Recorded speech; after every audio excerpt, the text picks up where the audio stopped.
moment de la pause, par exemple, allez déposer votre signature, votre paraphe, sur la feuille de présence. Voilà.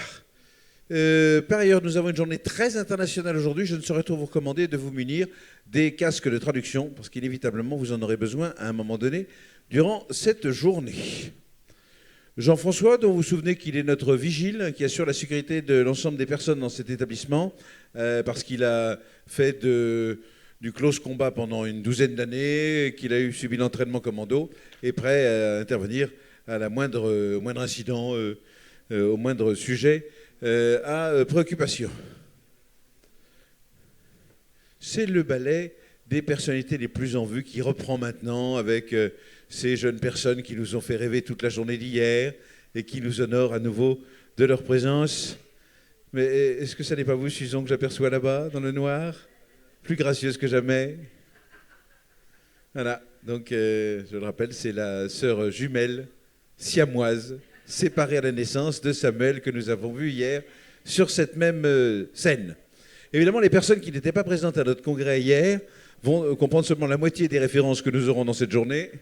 Ils ne comprendront pas, par exemple, pourquoi on dit koala toutes les 30 secondes. Si on n'a pas les clés, on ne peut pas tout comprendre. Voilà. Et les traductrices ne sont pas armées pour traduire ce genre de private joke. Ah, il y a un mouvement qui se crée dans la salle. Les gens comprennent qu'il est mieux d'être vu dans les premiers rangs pour les paparazzis et pour... Mais c'est tout à fait sympathique de votre part, absolument. Vous avez raison, vous avez raison. Tout que nous avons fait un casting physique sur cette deuxième journée. Tous les orateurs et toutes les oratrices ont été sélectionnés sur des critères uniquement esthétiques. Voilà. Vous ne verrez que des jolies personnes sur cette scène aujourd'hui. Ce qui était le cas hier, je me dépêche de le dire avant que Suzanne ne le prenne mal. C'était déjà le cas hier. Considérons que c'est une règle générale. Ne prenez pas en ici que des personnes qui sont attrayantes du point de vue physique. Ouf, on est passé à deux de l'incident diplomatique. Et dans le public également, les personnes sont triées sur des critères physiques. Voilà, c'est réglé. Nous pourrions par exemple faire comme si nous avions commencé les travaux. Vous pourriez applaudir par exemple, et j'annoncerai Keira qui doit prendre la parole dans quelques instants, même si elle ne prendra pas la parole tout de suite, juste histoire de donner le sentiment aux personnes qui sont dehors que nous sommes en train de commencer. Alors on va faire ça. Eh bien, nous commençons nos travaux. Voilà. Allez, première actrice. Allez, en avant. Voilà. Regardez, on vient de nous fournir des spectatrices toutes neuves qui n'ont pas servi, qui n'étaient pas là hier et qui découvrent notre colloque. Voilà. Alors, bienvenue à bord. Ça fait plaisir. Regardez comme tous ceux qui étaient là hier sont épuisés, physiquement à bout. Vous voyez, on sent bien que c'est très marqué du point de vue physique. Et je retrouve mon accessoire préféré. Voilà. Ring de bell, ring de bell. Voilà. Donc je salue cette délégation qui vient d'une commune que je ne reconnais pas, puisque je ne distingue pas le costume folklorique traditionnel de cette commune. Je n'arrive même pas à savoir dans quelle région est-ce que... Ah, c'est vous, Louviers, on n'a parlé que de vous hier. Ah, ben vous n'étiez pas là, mais qu'est-ce qu'on a parlé de Louviers? Qui est-ce qui parlait de Louviers tout le temps?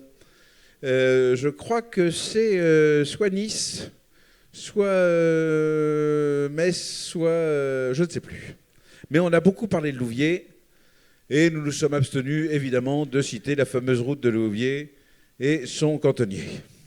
On attendait que vous soyez là pour le faire. Mais je vous en prie, maintenant que vous êtes là, on ne va pas se priver. Toutes les 10 minutes, on va parler du cantonnier de Louviers. Voilà. Sur la route de Louviers. Bonjour, si vous venez pour la deuxième journée de notre colloque, c'est ici. Welcome on board. Je crois que je vais faire du scandale dans le hall, ça va être plus efficace. Je reviens.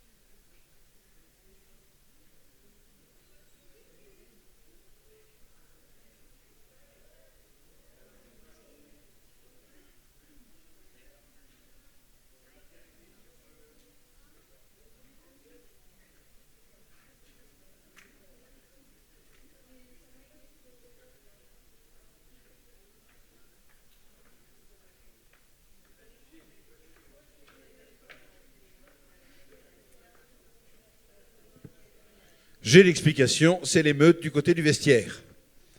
Les gens sont arrivés avec leur mal-cabine, leur bagage, avec toutes les robes de soirée qui ont été utilisées hier soir pour notre soirée de gala. Et donc tout ça est déposé au vestiaire, ce qui prend un peu de temps. Le temps que nous déposions tous ces articles de maroquinerie. Ce qui ne nous empêche pas de saluer ici l'arrivée de personnalités très en vue. Regardez, c'est le ballet mondain de notre colloque qui reprend. Des liaisons se sont nouées depuis hier, des personnes qui ne se connaissaient pas à la suite de cette soirée de gala et de cette danse frénétique à demi-nue sur le pont du River Palace, eh bien, ont créé des liens de proximité. Ça explique pourquoi chacun vient afficher ici une nouvelle liaison, ou pas d'ailleurs, parce que pas non plus célébrer l'amour tout le temps. Je salue ici l'arrivée de notre invitée d'honneur, la grande-duchesse de Pontevedra, qui est en train de régler l'installation de son ensemble de ces dames de Partage. Comme la grande-duchesse, bienvenue, Votre Altesse Royale. Installez-vous, vous êtes juste devant Louviers, célèbre pour sa voirie. Ah, aussi. Ah, nous sommes vraiment dans le textile depuis hier, d'une grande qualité. Vous-même, vous portez du louvier ou comment? C'est du lainage, c'est du lin, c'est du lin, ah oui, lin. Lin ou lin et coton, métis, comme... Voilà, ah bah oui, non mais vous parlez un choletais, en matière de textile, on ne me la fait pas. Ah, la délégation des phtisiques des réseaux des villes amies des aînés vient de faire son entrée, crachant ses poumons. Donc les petits tuberculeux par ici, hein, dans le sanatorium. C'est réglé. Oui, loin, parce qu'il y a des gens qui font « Ah ouais, non, attention ». Voilà. Ladies and gentlemen, we are ready to begin. When I say we are ready to begin, it means that we are ready to begin, but the audience is not ready to begin. Voilà. Je rappelle pour les personnes qui sont arrivées un peu ultérieurement qu'il est prudent d'avoir son casque de traduction puisque notre matinée va être très internationale. On va alterner le français, l'anglais, le japonais, le mandarin et des langues qui n'existent plus. Voilà, on est installé. Bonjour, bienvenue. On vous attendait pour commencer. Maintenant que vous êtes là, on va y aller. J'attends que notre oratrice, la première, qui a la lourde charge de débuter notre matinée, soit prête. Ce qui ne veut pas dire qu'on va y aller tout de suite, Kira. Ça va. Tout va bien. Il y a encore des gens qui viennent. Ça va être perturbant, donc ça ne... Voilà. Ne me mettez pas martel en tête tout de suite. Je fais un premier appel concernant les téléphones portatifs dernière génération. Ces objets rectangulaires, fabriqués dans le sud-est asiatique par des enfants mineurs de moins de 7 ans, qui doivent être mis sur des positions discrètes pour ne pas nuire au bon déroulement de nos travaux. Donc je compte sur vous pour faire montre à l'égard des téléphones portatifs du traitement qui s'impose, c'est-à-dire la position vibreur ou la position avion. Are we ready? Est-ce que le public souhaite que nous commencions? Ou est-ce que le public s'en fiche? Je remets que le public n'est pas très motivé. Nous allons commencer par applaudir nos traductrices, Ariane et Emmanuel, qui sont dans leur cabine là-haut et qui vont assurer la traduction de l'ensemble de ce qui sera tenu comme propos à cette tribune et même dans le public. Je voudrais bien applaudir par ailleurs Benoît, qui est chargé du son et de la lumière, et Floria, qui a la charge redoutable de faire défiler les diapositives de vacances sur cet écran. Et si vous en êtes d'accord... Nous allons... Donc, mon oratrice est partie en promenade. Nous allons, dans quelques instants, nous préparer à accueillir ici Kaira Capdepont, qui a la lourde mission d'ouvrir cette assemblée ce matin. Elle est vice-présidente déléguée du Réseau Francophone des Villes Amies des Aînés. Vous le savez, elle est adjointe au maire de Grenoble, déléguée aux aînés, aux aidantes et à l'intergénérationnel. Elle n'attend qu'une seule chose, c'est le salve d'applaudissements nourris et enthousiastes qui va l'accompagner pendant les 10 prochaines minutes, puisque ce sont les 10 minutes qui lui sont imparties pour son allocution matinale. Bonjour, bienvenue. Vous n'avez ici que des amis qui vont vous applaudir une nouvelle fois. Ça crée de l'ambiance. Bonjour à toutes et à tous. Nous voici réunis pour cette seconde journée de notre colloque international. Bienvenue à celles et ceux qui nous rejoignent aujourd'hui. Hier, nous avons eu la chance de travailler sur différentes stratégies et initiatives locales de la démarche Rfvaa à travers le monde. Nous avons pu apprécier la diversité des approches et les manières de faire pour agir concrètement sur les environnements amis des aînés. Tout ceci permet de construire collectivement avec les habitants des territoires des espaces où nous nous sentons mieux ensemble pour avancer dans l'âge. Nous avons aussi vu à quel point les collectivités sont investies et créatives pour construire des territoires amis des aînés. Parce que ce qui est bon pour les aînés est bon pour la population tout entière. Je souhaite féliciter à nouveau tout particulièrement celles qui ont été labellisées hier. Nous sommes fiers d'être à présent 34 territoires amis des aînés labellisés à des niveaux différents et 100 territoires en route vers le label. C'est un beau processus d'amélioration de nos politiques locales. C'est aussi un bon moyen d'impliquer concrètement l'ensemble des acteurs, les habitants, les élus de toutes les délégations. La transversalité est très très importante dans cette démarche, les agents, qu'ils soient de la collectivité ou non, impliqués localement. Aujourd'hui, nous allons travailler sur les politiques et les programmes nationaux. Là encore, nous pouvons analyser les différentes politiques et voir la richesse qu'il y a à travers le monde pour réussir cette transition démographique. Je remercie l'Organisation mondiale de la santé et son programme mondial pour le travail réalisé, en particulier à travers le guide qui va nous être présenté, mais aussi pour avoir choisi la France pour réunir l'ensemble des programmes mondiaux. Amis des aînés, avec le Réseau Francophone Villes Amies des aînés. J'en profite pour saluer les membres du conseil d'administration ainsi que les salariés de notre réseau qui se joignent à mes remerciements. C'est un honneur pour nous et c'est aussi une reconnaissance pour le travail réalisé maintenant depuis plus de 10 ans. Merci à celles et ceux qui nous ont soutenus et fait confiance. Merci à celles et ceux qui nous ont permis de grandir. Continuons ainsi pour avoir toujours plus de territoires amis des aînés dans le monde. Je compte sur chacun et chacune d'entre vous. Je vous remercie et nous souhaite une belle journée au ministère des Solidarités et des Familles et que je remercie pour son accueil. Merci.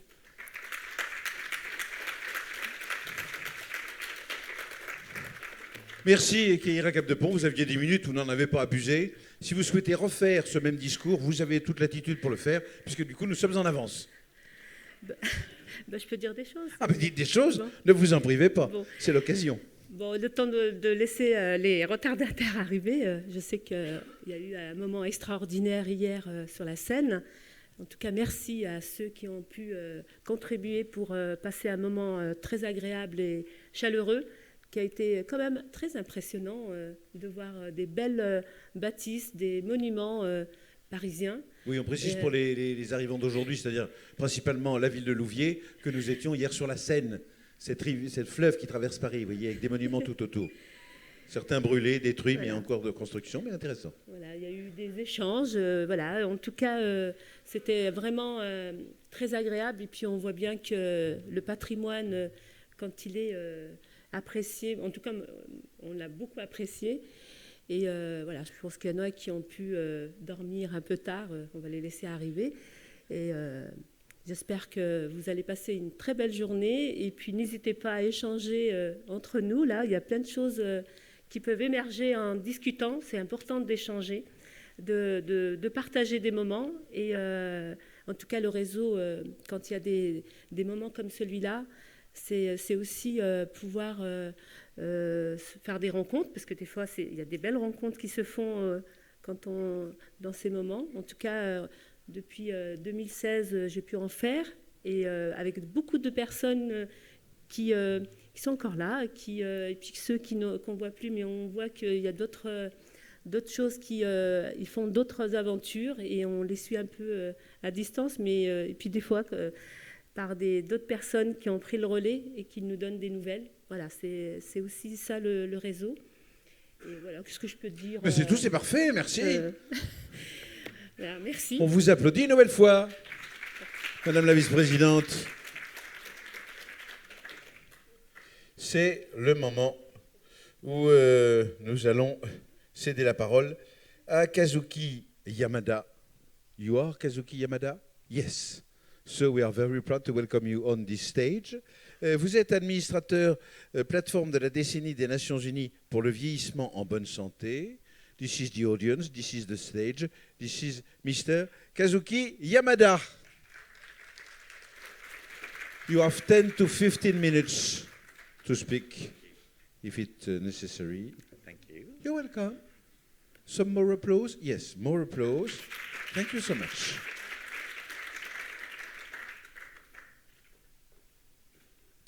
Ah, nous avons. Alors oui, do you need that? I do, in fact. Yes, it's a gift. When it comes to aging, we can learn a lot from nature. Just like a tree, our physical and social environments impact our lives. As we age, education, health, and social care, as well as supportive communities, become the roots that nourish our health and well-being. Without them, we struggle to thrive. The UN Decade of Healthy Aging aims to add life to years, so that all people can live with meaning and dignity. Together, we can make every year count, not by the numbers, but how we live and grow in between.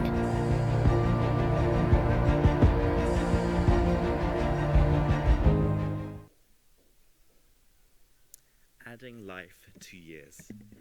Ajouter de la vie aux années. Sorry for my poor French. We all want our friends, families, communities, and ourselves to have the ability to keep being and doing what we value throughout our lives. The possibilities within every life are endless and keep expanding the longer our life expectancies become. At the same time, our collective ability to fully enjoy this achievement, our longer lives, which really is an achievement that we should be celebrating, is not equal. Our lived environments, as you've seen, and as you all know, are not always supportive enough to enable both current and future generations to maximize the opportunities of our second halves of life. But the good news is that all the countries of the world who are member states of the United Nations committed to accelerating action on this issue by declaring 2021 to 2030 the United Nations Decade of Healthy Aging. So the question is, how do we take advantage of this opportunity to work together to transform the world to be a better place to grow older? If one central issue is in our environments, so must be the solution. So today I want to highlight why your work to develop age-friendly cities and communities is so valuable by discussing 3 locks you are already helping to open. Unlocking the opportunities of the UN Decade, unlocking a direct pathway between global and local, and unlocking the means to place older people truly at the center of everything we do. First, unlocking the opportunities of the UN Decade of Healthy Aging. If there's one thing I want you to remember from my talk and leave this conference with, is the fact that by committing to make your cities and communities more age-friendly, you are already helping to advance the UN Decade of Healthy Aging. You do not need to do anything else in your work. Out of 4 action areas defined by the UN Decade's Plan of Action, one of them is already about age-friendly environments, ensuring that our communities foster the abilities of older people. This makes a lot of sense for a framework that places so much emphasis on the social determinants of health and how our built, social, cultural, and policy environments shape how well we age.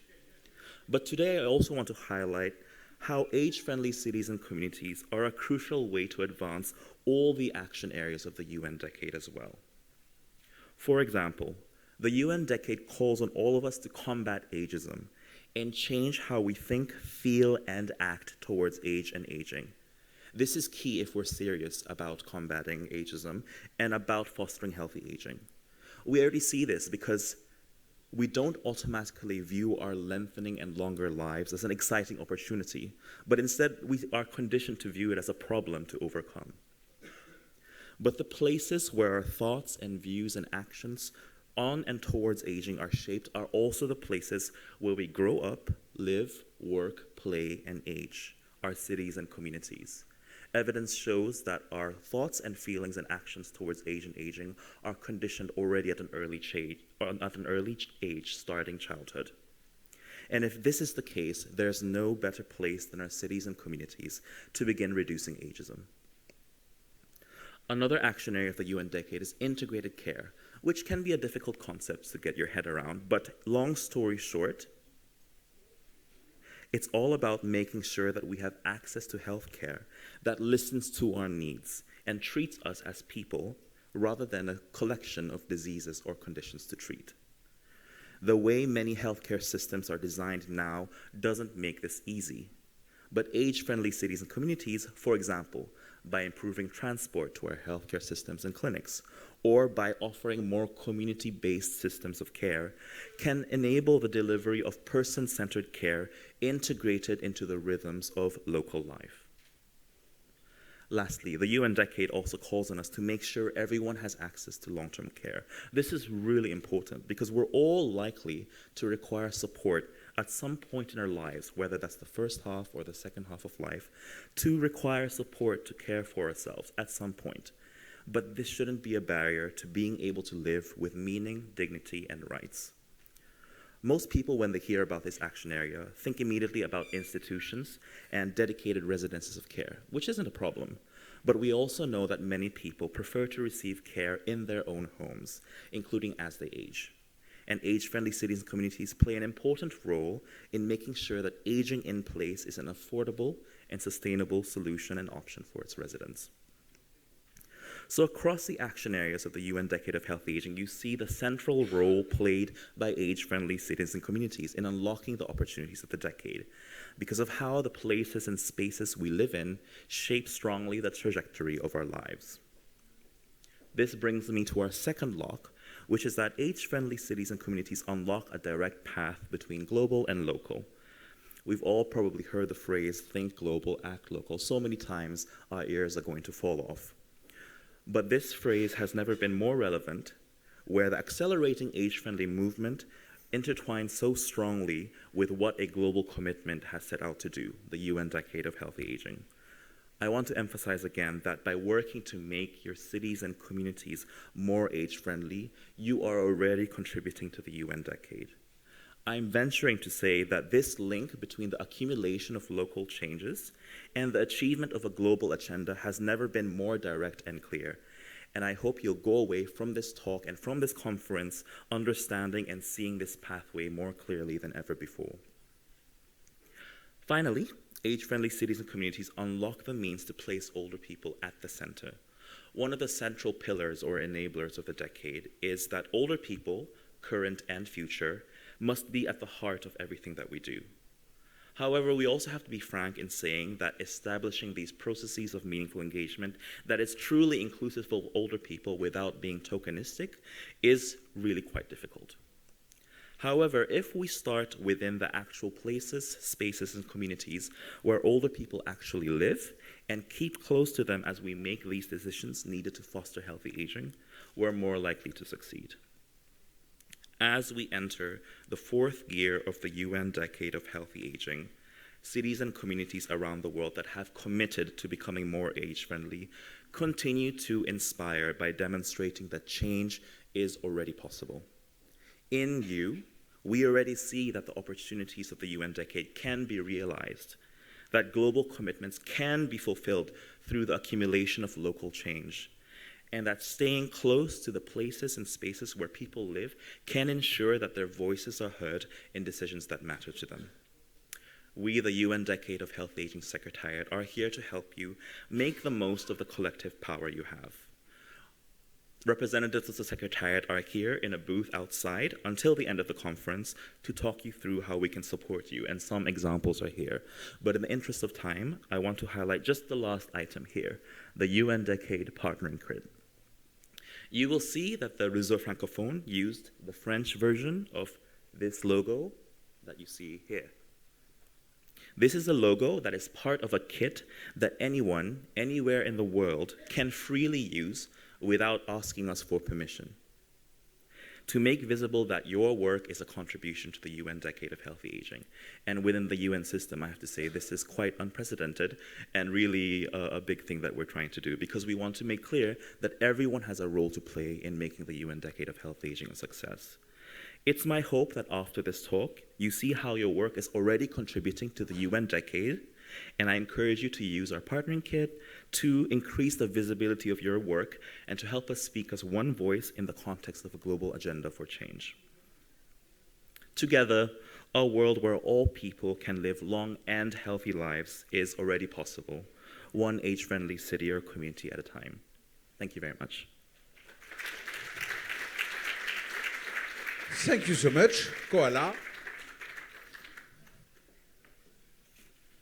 Nous allons vous applaudir une nouvelle fois. Thank you so much. Et nous allons passer à la suite. Et la suite consiste en une table ronde. J'installe ici des traducteurs pour l'ensemble des intervenants qui vont avoir à prendre place sur cette scène, qui seront nombreux et qui s'exprimeront dans diverses langues, le français, l'anglais principalement. Voilà. Là, pour l'instant, c'est plutôt une sculpture contemporaine que je suis en train de réaliser sous vos yeux ébahis, en mettant bout à bout ces casques de traduction. Et je vais appeler sur cette scène, tout d'abord, Thiego Éric Dessat, qui se lève et qui est applaudi, bien naturellement. Parce que chaque fois que Thiego se lève et qu'il bouge, il est applaudi. Nous saluons également l'arrivée sur cette scène de Pierre-Olivier Lefebvre, délégué général du réseau des villes françaises, des Villes Amies des Aînés. Le voilà, il est là. Nous avons le bonheur de saluer l'entrée sur cette même scène de Jean-Philippe Lessard-Beaupré, suprêmement élégant, ayant délaissé sa chemise carottée de bûcheron québécois pour un costume bien taillé. Stéphanie Firestone, ou Firestone, je ne sais pas comment on doit le prononcer, fait son entrée maintenant, très applaudie également. C'est bien naturel. C'est maintenant au tour de Heidrun Molenkapf de rentrer sur notre scène. Des applaudissements en salle, comme ça, un ensevelissement. Charlotte Lewis doit être quelque part ici et va se lever en cet instant. Elle se lève. Elle a déjà son casque, ce qui est parfaitement une preuve d'organisation et d'anticipation. Vous pouvez le garder, ça ne pose aucun problème. Anne-Berry Trafos est également parmi nous. Elle se lève et elle est applaudie.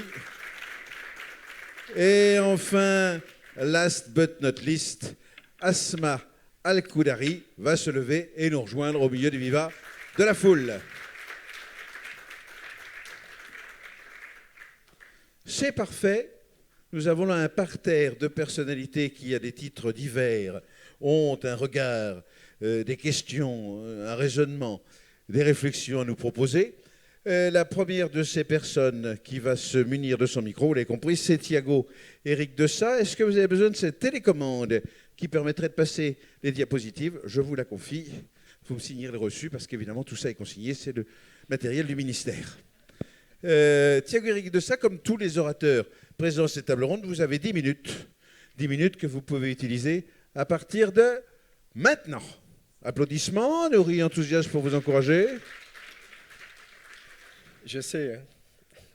Bon, merci beaucoup. Aujourd'hui, je vais faire la présentation en anglais. Donc, c'est l'opposé, je m'excuse pour mes collègues qui ne parlent pas l'anglais, mais c'est pour aider la compréhension de mes amis. Nous sommes d'accord, ça va très bien. Au panel. Voilà. Bon, thank you very much. I think it's an amazing, unique opportunity for us to share the experiences of the existing programs of the Global Network, the affiliate programs.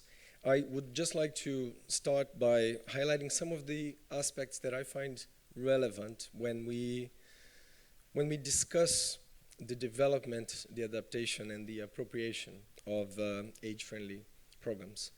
And one aspect that I would like to start by highlighting is the fact that ultimately age-friendly cities and communities aim to create age-friendly environments. And those are environments that enable people to age well in a place that is right for them, or to allow them to continue to develop personally, or be included, or contribute to their societies if they wish to do so, or enjoy independence and good health. And these are quite universal aspirations. Everyone wants that, and almost everyone, perhaps everyone wants that all around the world. So having those underlying aspirations and goals is an important aspect. It's a good starting point in the development and adaptation of such programs. Another aspect that is important to highlight, and you've heard this so many times, including in this morning's intervention from other colleagues, is that age-friendly environments, age-friendly cities and communities, they benefit all community members. So again, the development, appropriation, adaptation of those programs is facilitated by the fact that while the emphasis is on the second half of life, the contribution is spread across the entire community in its diversity. Now, a third aspect to highlight here, and I don't need to spend too much time because Kazuki has already helped me doing a great job in linking the UN Decade of Healthy Aging with the work to create age-friendly environments through age-friendly cities and communities. It is one of the 4 priorities for the UN Decade of Healthy Aging, which is a unique platform that we have now to advance this agenda. So let's harvest on this opportunity as well. And of course, now I don't need to tell you this, but we've seen that age-friendly cities and communities is a proven and tested way to actually deliver on such environments. And we've seen the uptake of this document, of this framework that has been developed by WHO with the support of so many people here. And some aspects that I would like to highlight here when we talk about the development and adaptation of this framework is the fact that throughout these years we've observed that the framework is sufficiently specific that enables action, that can steer action in the right direction, but it's also sufficiently generic, just so that it can account for the diversity that we have in the world, and sometimes even within a city, within a community. So I think that this is another aspect that is important to highlight. And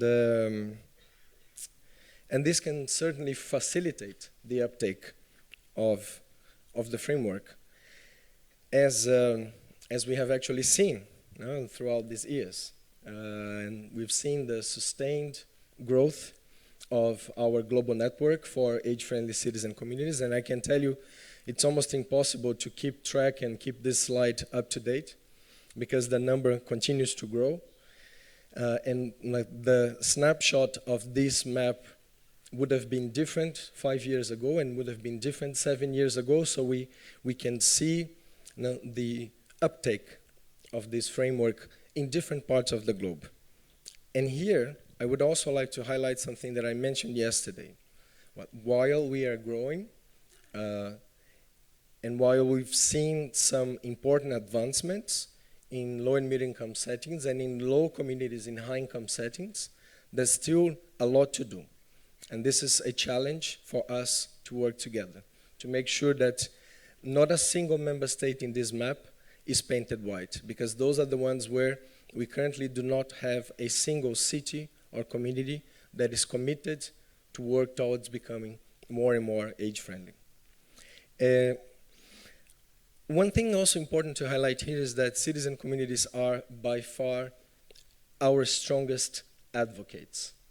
And it's also another challenge for us to keep track of the amount of energy and exchange that happens, the cities inspiring other cities, communities exchanging with communities. And we have here many programs that actually facilitate that exchange as well. And I think that it's important to highlight this, that the cities and communities themselves and the leaders within those cities and communities are the first and perhaps most important advocates to inspire others and to work together with them in the adaptation of this framework, especially those that are next door. Now, I mentioned yesterday our voisinage, no? Our neighbors. Well, we're global neighbors. We have neighbors nearby. The cities and communities, they have cities and communities next to them that would certainly benefit from the inspiring examples that others that already took this challenge and are more advanced can share. Now, but the cities and communities, they are also an inspiration and they're strong advocates for the work that they do.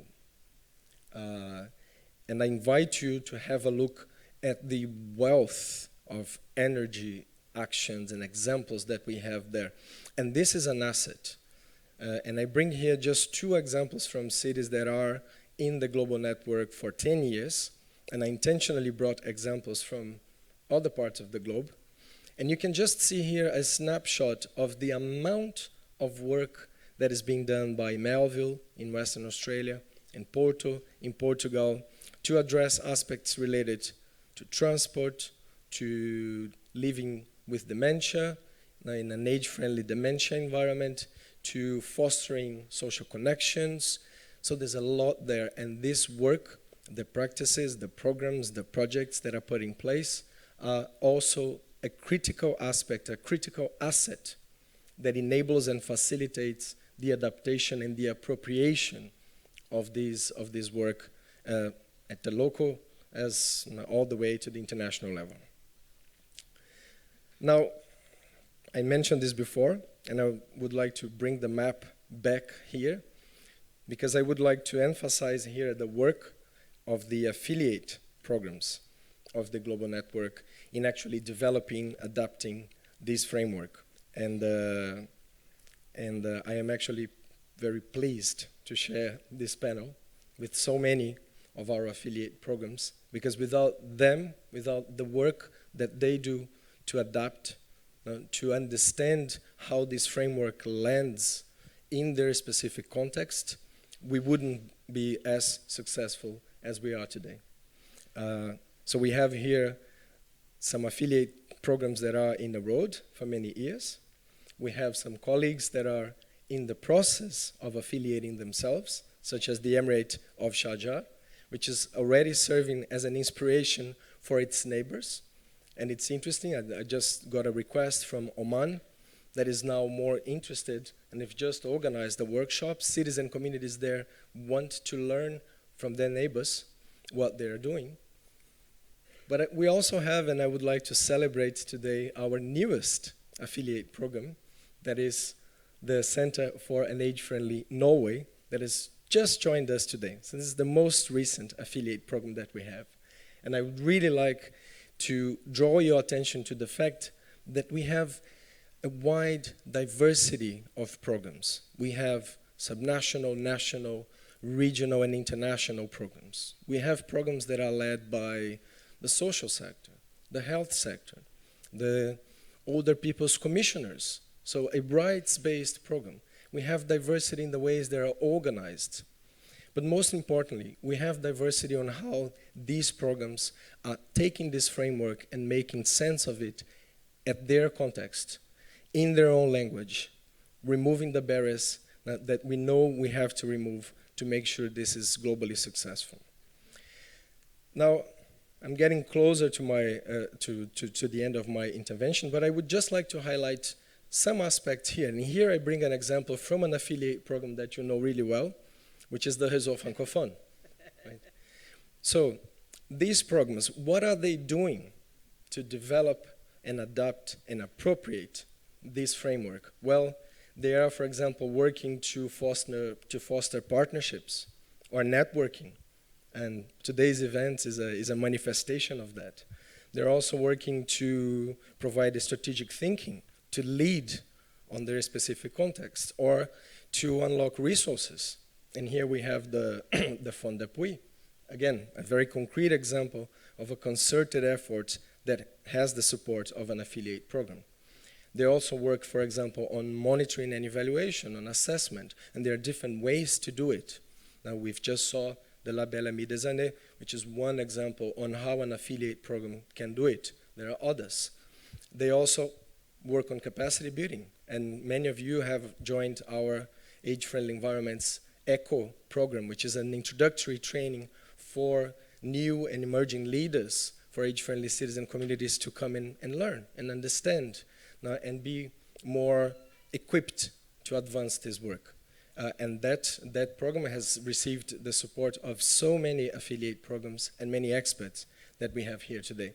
So just a snapshot of the work that affiliate programs can do. And of course, the importance of the affiliate programs in connecting the dots. Now, I've also mentioned it yesterday. We are only a network if we are truly connected. Now, what you see there is a visual representation of the global network for age-friendly citizen communities done to support the development of the guide that I will mention in a minute. There on the diamonds are affiliate programs. The circles are citizen communities. And you can clearly see there the importance of those programs in actually connecting these families, right? Connecting the communities just so that we can realize the mission of the global network. I would also like to highlight the gray dots there. And those are citizen communities that could be better connected to the global network. So again, there's a lot of work that we need and must do together. I've mentioned the guide. It's not by a coincidence that thanks to the great work of affiliate programs of citizen communities from around the world, the plan of action of the UN Decade of Healthy Aging actually calls for every single member state that is subscribed to that agenda to advance the development of age-friendly environments, including at the national level, from the local to the national level. And they have requested WHO to develop a guide to support them in doing so. So that's the guides that we have now that has received the support of so many of you here today. And I'm very happy to say that we now have the guide also in French. Many thanks to the contribution of the colleagues from the Réseau Francophone. That's all that I would like to share. We have 2 QR codes there for those that are willing to know more, and I look forward to the discussion. Thank you very much. Molto obrigado. Je me rends compte que je n'ai pas précisé que Thiago Éric Dessat est responsable du secteur environnement Amis des Aînés de l'OMS. I don't know why, but something... is it possible, Mr. Lefebvre, to speak in English, or will you speak in French? Je vais aller là-bas. Ah, he's going to be here, and I think he's going to speak in French, so you can take your ear. Pierre-Olivier Lefebvre, que chacun reconnaît, est délégué général du réseau francophone Villes Amies des Aînés, et il ne doit pas être moins applaudi que les autres, même si, évidemment, c'est moins exotique pour nous. Comme la soirée était longue, je me mets debout, ça Alors, crée de la nous aurons dynamique. des révélations sur la fin de la soirée de Pierre-Olivier un peu plus tard. J'ai des documents croustillants que je vous montrerai sur les slides. Je tiens à rappeler que nous n'avons pas signé de droit à l'image lors de cette soirée, donc merci de garder vos photos pour vous. Voilà, mais ça va vous coûter une fortune, Pierre-Olivier. Au-delà de la blague, la soirée d'hier, je pense, était aussi l'autre côté de ce que Thiago vient de dire sur comment on doit construire une communauté aussi ensemble. C'est en se connaissant, c'est en se comprenant, c'est en ayant envie de construire quelque chose, en montrant quelque part l'engagement qu'on a les uns ou les autres, que quelque part on devient plus intelligent collectivement et qu'on arrive à faire ce réseau mondial. Des temps d'échange contribuent à ça et sont indispensables. Et je pense que ce que nous avons souhaité avec l'équipe du réseau, c'était de montrer à travers ces 2 journées le chemin parcouru autour de cet engagement Amis des Aînés. Les plus anciens savent que la France ne faisait pas partie des 22 pays et des 33 villes qui ont travaillé à l'élaboration du protocole de Vancouver. C'était sûrement pas pour rien. Ça veut dire qu'il a fallu créer une dynamique pour pas forcément rattraper le retard, mais en tout cas faire en sorte que ce que tu viens de développer soit une réalité dans notre pays, et chacune des cultures, chacune des histoires de nos pays fait qu'on doit non seulement s'adapter, mais on doit aussi comprendre d'où on vient. Et en France, on a d'abord une tradition de l'assistance, et c'est vraiment important. En 1650, on a créé les hôpitaux et les hospices. Au moment de la déclaration des droits de l'homme et du citoyen en 1793, on a érigé le secours public comme une dette sacrée. On a indiqué que la société devait la subsistance aux citoyens malheureux en procurant du travail ou en donnant les moyens d'exister pour ceux qui étaient hors d'état de travailler. Et c'est dans ce contexte-là qu'en fait on a pétri notre histoire de comment on devait accompagner les vieux, qu'on appelait les vieillards. Dans la foulée, pareil, pendant la Révolution française, on a créé des bureaux de bienfaisance. Ensuite, un siècle plus tard, on a créé des bureaux d'assistance. Et on les a fusionnés qu'en 1953. Ça veut dire qu'il n'y a que 70 ans entre, quelque part, une histoire très longue, séculaire, et puis quelque part de rentrer dans un monde plus moderne où on regardait cette question du vieillissement différemment.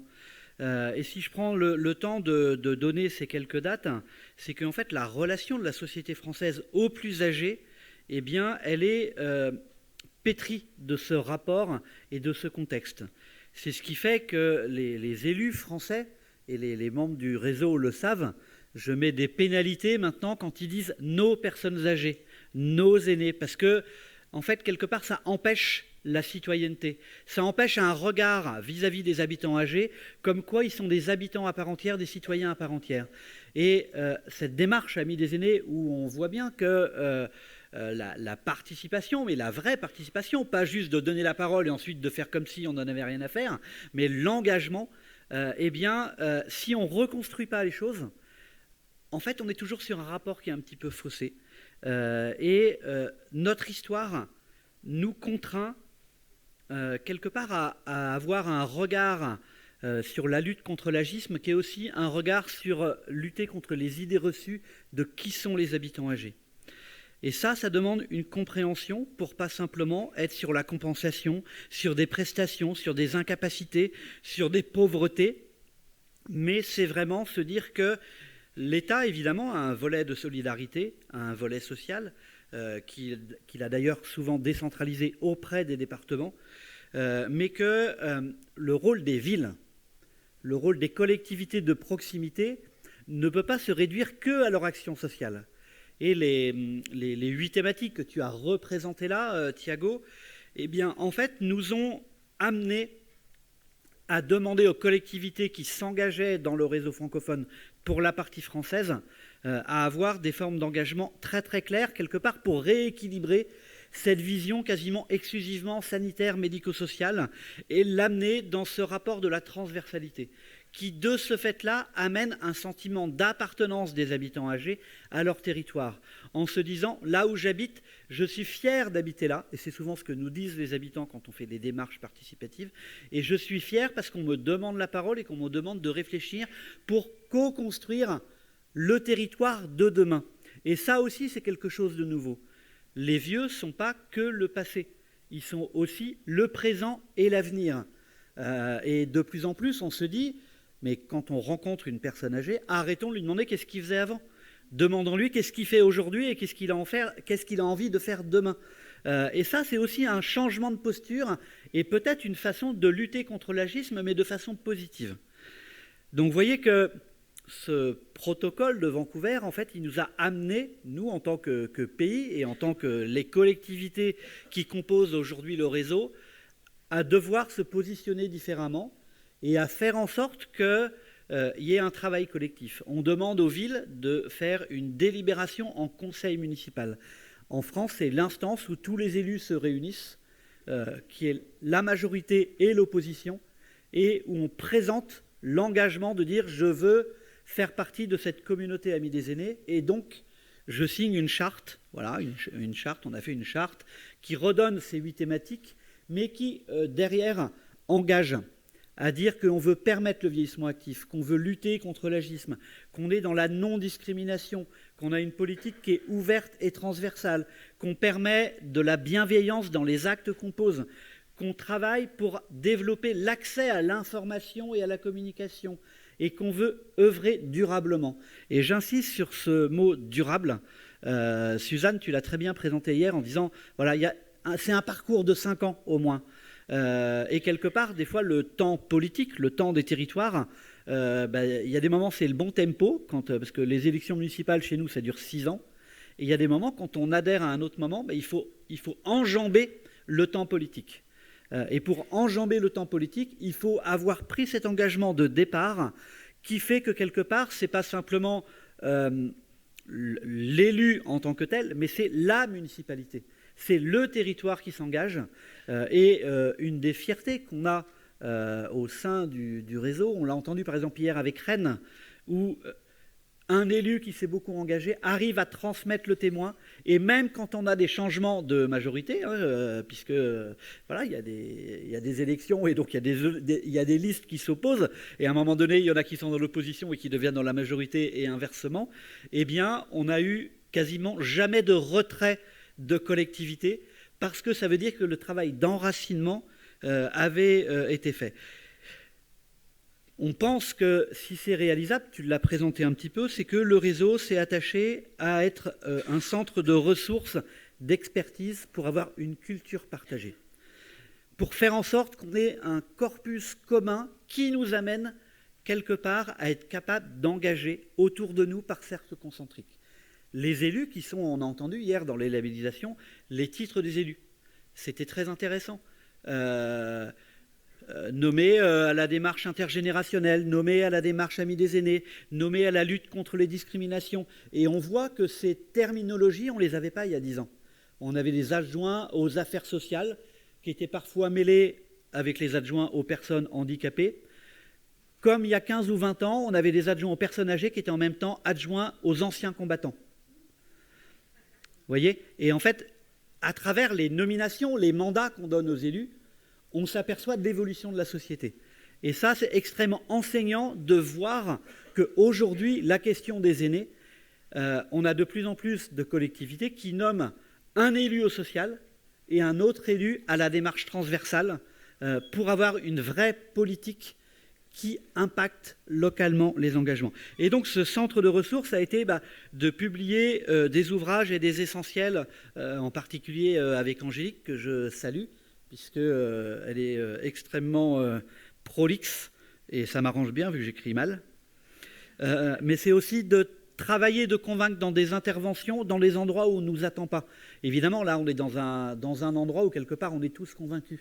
Mais d'aller dans des colloques autour de l'habitat, autour de la mobilité, autour de la culture, autour de toutes les choses où, en fait, la question du vieillissement n'est pas forcément abordée, et de venir dedans, ça change la donne. C'est aussi de produire des articles, soit de vulgarisation, soit universitaires.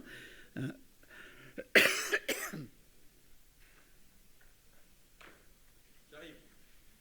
Et merci de décompter mon temps. Oui, ce sera retiré de votre temps, oui. Merci, votre grâce.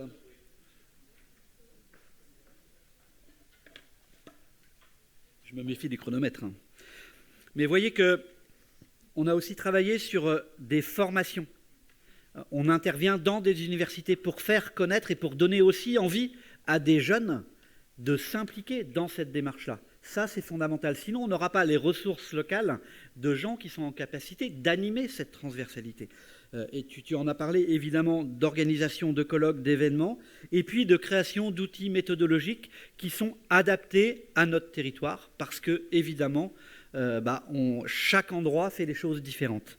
Et donc, nous avons fait ce choix aussi d'aborder les sujets non médicaux et non sociaux pour enraciner cette démarche dans la transversalité et, entre autres, dans les environnements bâtis, dans les environnements de communication, avant de traiter des questions de santé. Ça ne voulait pas dire qu'on ne voulait pas le faire. D'une part, la France est plutôt pas mauvaise sur ces sujets-là.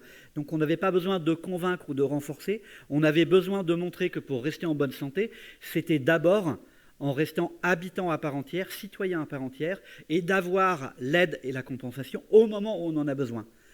Mais de cibler les choses uniquement sur l'aide à domicile, sur la vie en établissement, ça ne peut pas être une vision suffisante, et c'est en tout cas pas ce qu'attendent les habitants âgés, parce que un des débats qu'on devait avoir, c'était de se rendre compte qu'on devait s'imaginer durer longtemps nombreux. Et en fait, ça, culturellement, on ne l'a pas en nous. On connaît tous quelqu'un qui a été centenaire, on a tous, voilà. Mais en masse, ça ne représente pas la même chose. Et le défi des collectivités, c'est en fait de s'adapter à ce changement de proportion de gens qui n'ont pas le même rythme, qui n'ont même pas le regard, qui n'ont pas la même façon de faire. C'est ce qui nous engage. Et on est content. Je ne sais pas qui a cette cloche, mon cher Calixte. C'est vous qui me l'avez confié pour vous faire taire si jamais vous étiez trop long. Vous êtes trop long. Tout à fait. Eh ben, je suis trop long. Mais alors, je tiens quand même à vous dire que puisque nous parlons de temps plus long et que nous avons gagné en espérance de vie, donc mon temps est évidemment rallongé. Il suffit de regarder l'espérance de vie que j'aurai en 2035 pour me confier quelques minutes supplémentaires. Merci. Cette manie qu'ont les Français de vouloir toujours en avoir une plus longue que les autres. Écoutez, nous nous adapterons. Voilà, mais la fierté qu'on a, c'est par exemple hier d'avoir eu un atelier dans le ministère d'à côté, qui est le ministère de la cohésion des territoires. Parce que ça change les choses, en fait, que même des ministères accueillent nos travaux. C'est cet après-midi de faire accueillir le Réseau Mondial auprès de la défenseure des droits, donc celle qui est la garante de la lutte contre l'agisme. Et on fait partie d'un groupe de travail au sein de la défenseure des droits pour lutter contre les discriminations liées à l'avancée en âge. Et je pense que le rôle du réseau, c'est d'avoir réussi à articuler ce travail quelque part de lobbying, comme on pourrait dire, pour faire en sorte que nous installions le débat de ce temps à vivre long. Et je ne voudrais pas terminer sans dire encore 2-3 choses. Une chose pour faire plaisir à Suzanne, c'est que nous avons fait un baromètre qui s'appelle « Ce que veulent les vieux ». Au moins comme ça, c'est dit. Et ce baromètre, il est issu de la consultation de 17 000 habitants qui sont engagés dans la démarche du label. Et on a fait remonter ce qu'ils attendaient, eux, en dehors des plans d'action, et de dire, voilà, nous, nos priorités, voilà ce que c'est, voilà ce qui ressort le plus. Hier, on a entendu, par exemple, tout le débat qu'il y avait sur les conciergeries, sur les petits bricolages et tout. Ben ça, en fait, c'est des choses qui sont fondamentales parce que ça change la vie quotidienne des gens. C'est aussi pour ça qu'on a 700 fiches retour d'expérience. C'est pas pour faire un concours du nombre, c'est parce que la diversité des bonnes idées, elle doit être partagée pour gagner du temps pour cette culture commune, et que si on a une raréfaction des moyens financiers et humains, eh bien, il faut profiter de l'intelligence collective, et que quand quelque chose s'est bien fait à un endroit, eh bien, qu'on puisse se le transmettre pour ne pas recommencer de zéro. Voilà donc les choses qui sont vraiment essentielles pour nous, et tu en as parlé. On a voulu aussi avancer sur cette question de l'évaluation à travers le label pour montrer le chemin parcouru. L'objectif, ce n'est pas de dire, même si on a mis des niveaux, l'objectif, ce n'est pas de dire il y a des villes qui sont bien et des villes qui ne sont pas bien. L'objectif, c'est de dire à un moment donné, quand on s'engage, c'est aussi important d'avoir de la lisibilité, de la compréhension sur le chemin parcouru, sur ce qui s'est fait sur le territoire, sur la politique publique qui a essayé de s'adapter avec les habitants, avec les élus et avec les professionnels. Et ces 5 engagements, ces 20 sous-engagements, les 110 critères qu'on a faits, c'est pour asseoir les choses dans la durée. Et moi, j'étais extrêmement touché hier d'entendre les récipiendaires des labels qui témoignaient de comment ça avait changé la donne entre eux, comment il fallait pas avoir peur de se regarder et d'oser se faire évaluer par un tiers, que ça permettait d'avancer, que ça permettait de se poser des questions qu'on ne s'était pas forcément posées. Et je pense que c'est aussi le rôle d'un programme affilié que de faire ce travail-là, de convaincre, d'outiller, d'organiser, d'évaluer et d'être ensemble pour être plus fort. Donc aujourd'hui, on a plus de 300 collectivités qui sont engagées, et tu l'as signalé, ça a permis aussi d'avoir le fonds d'appui territoire innovant senior, 9 millions d'euros, d'une part pour faire outiller le réseau pour qu'on ait des professionnels qui permettent de continuer d'accompagner, et ensuite pour accompagner les territoires dans l'ingénierie de projet, 1,5 million dans l'ingénierie de projet, qui a permis d'accompagner les collectivités qu'on avait besoin pour faire ce travail de labellisation, d'évaluation et aussi presque de fouille archéologique pour avoir cette culture de la transversalité. Thomas le disait, en fait, il y a plein de choses qu'on fait et que des fois on oublie. Kéra le disait aussi en montrant l'approche, je dirais, individuelle qu'on peut avoir quasiment avec des habitants qui sont différents. Et donc en allant vers et pas en étant descendant, ce qui est assez paradoxal. Nous sommes un pays jacobin où d'habitude c'est la loi qui nous dit comment les collectivités doivent faire. Là, le réseau francophone sur la partie française, ça a été les territoires qui se sont saisis du sujet et qui ensuite sont allés voir l'État en disant « vous devez nous soutenir parce qu'il y a quelque chose qui est en train de se passer et c'est important que vous nous fassiez confiance ». Et on le verra cet après-midi puisque la ministre vient. Et c'est aussi, voilà, d'une part, on fait ce colloque dans les locaux des ministères, c'est pas anodin, et en même temps, tous les colloques qu'on a organisés depuis le début à Paris, on a toujours eu des ministres de présents, et ça montre aussi cette reconnaissance du réseau francophone comme un outil. Donc voilà un petit peu ce que je pouvais dire. La question pour nous, c'est de se dire que la proximité est fondamentale et que nous avons chevillé au corps le fait de permettre aux habitants âgés d'avoir le choix coûte que coûte et de donner envie de prendre de l'âge. Merci beaucoup.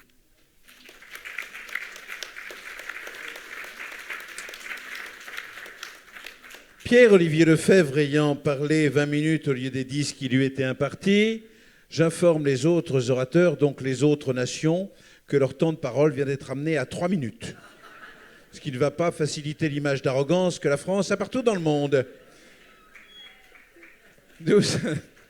Non, je blague, vous aurez tous 10 minutes, pas de souci, pas d'inquiétude. Nous continuons notre tour d'horizon des villes amies des aînés en nous dirigeant maintenant vers le Québec. C'est du Québec que nous vient Jean-Philippe Lessard-Beaupré, qui est chef d'équipe et conseiller expert au ministère de la Santé et des Services sociaux du gouvernement du Québec et qui, à ce titre, mérite d'être applaudi particulièrement chaleureusement. Merci. Bon, je vais commencer tout de suite. Donc, je vous remercie beaucoup. Premièrement, je veux remercier le Réseau Francophone de l'invitation et surtout de votre accueil. C'est vraiment un plaisir d'être ici et disons, nous en sommes très heureux. Donc, je vais commencer tout de suite puisque j'ai 3 minutes. Je viens du Québec et plus précisément du ministère de la Santé et des Services sociaux du gouvernement du Québec, secrétariat aux aînés.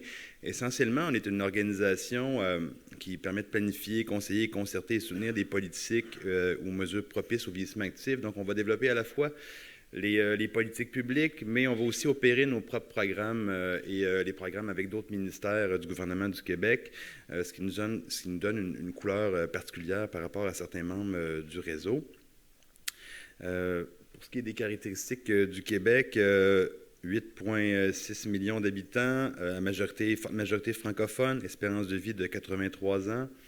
Nous sommes à 20,5% d'une population de 65 ans et plus, et ce sera un quart de la population en 2030. Le Québec est une des sociétés où on vieillit le plus rapidement au monde. Vous voyez ici l'évolution. Et pour ce qui est des impacts du vieillissement, vous le voyez dans plusieurs de vos communautés, et puis je vous remercie aussi d'ailleurs de votre partage pour ce qui est des villes qui nous ont partagé leurs initiatives. Bien sûr, l'arrivée massive des aînés amène des attentes, des besoins différents, notamment en soutien à domicile, en transport, en aménagement, et on peut dire aussi que, oui, l'arrivée massive des aînés, mais aussi de nouvelles catégories d'aînés, donc plus vieillissants, donc les 85 ans et plus qui ont des besoins particuliers. Tout ça dans un contexte, au Québec du moins, où est-ce qu'il y a une pénurie de main-d'œuvre, une transformation du bénévolat, présentement l'inflation qui touche beaucoup là, les aînés, et on a parlé un peu hier, là, les impacts des changements climatiques qui touchent particulièrement les aînés partout dans le monde, mais aussi au Québec. Alors, au Québec, juste un petit portrait rapide. Essentiellement, les aînés vivent majoritairement à domicile, en location, ont une voiture. Les 3/4 des aînés aussi se perçoivent en bonne santé. Et le revenu, la moitié des personnes aînées vit avec moins de 26 000 $ par année, ce qui est important quand même de considérer dans nos adaptations par rapport au vieillissement de notre population. Donc, le choix du gouvernement du Québec était d'y aller avec le vieillissement actif afin d'optimiser les possibilités de bonne santé, de participation et de sécurité, afin d'accroître la qualité de vie pendant la vieillesse, donc les piliers qui provenaient de l'OMS. Et on a opérationnalisé ça essentiellement en adoptant un plan d'action en 2018 pour un Québec pour tous les âges, dont une des priorités était l'appui au milieu municipal. L'idée maîtresse à la base de nos interventions est la suivante: soutenir le pouvoir d'agir des communautés en raison de leur proximité avec les personnes aînées, leur permettant de pouvoir fournir des réponses adaptées aux différents milieux. Notamment au Québec, petit aparté, pour les autres interventions qu'on fait au plan national, on a un plan d'action de lutte à la maltraitance. D'ailleurs, Marie Beaulieu est ici présente, elle a fortement collaboré avec ses recherches et sa chaire à ce plan-là. On a aussi un plan sur la proche aidance, un plan de soutien pour le soutien à domicile et un programme qui s'appelle le programme d'initiative des travailleurs des milieux auprès des aînés en situation de vulnérabilité.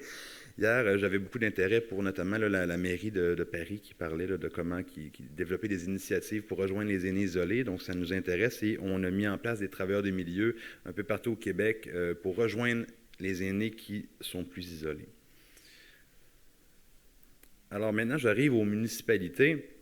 Du niveau national aux municipalités, essentiellement, vous pouvez en témoigner, vous nous en avez parlé hier, les municipalités sont très impactées par le vieillissement de la population, notamment en habitation, par rapport aux aménagements, aussi à la mobilité.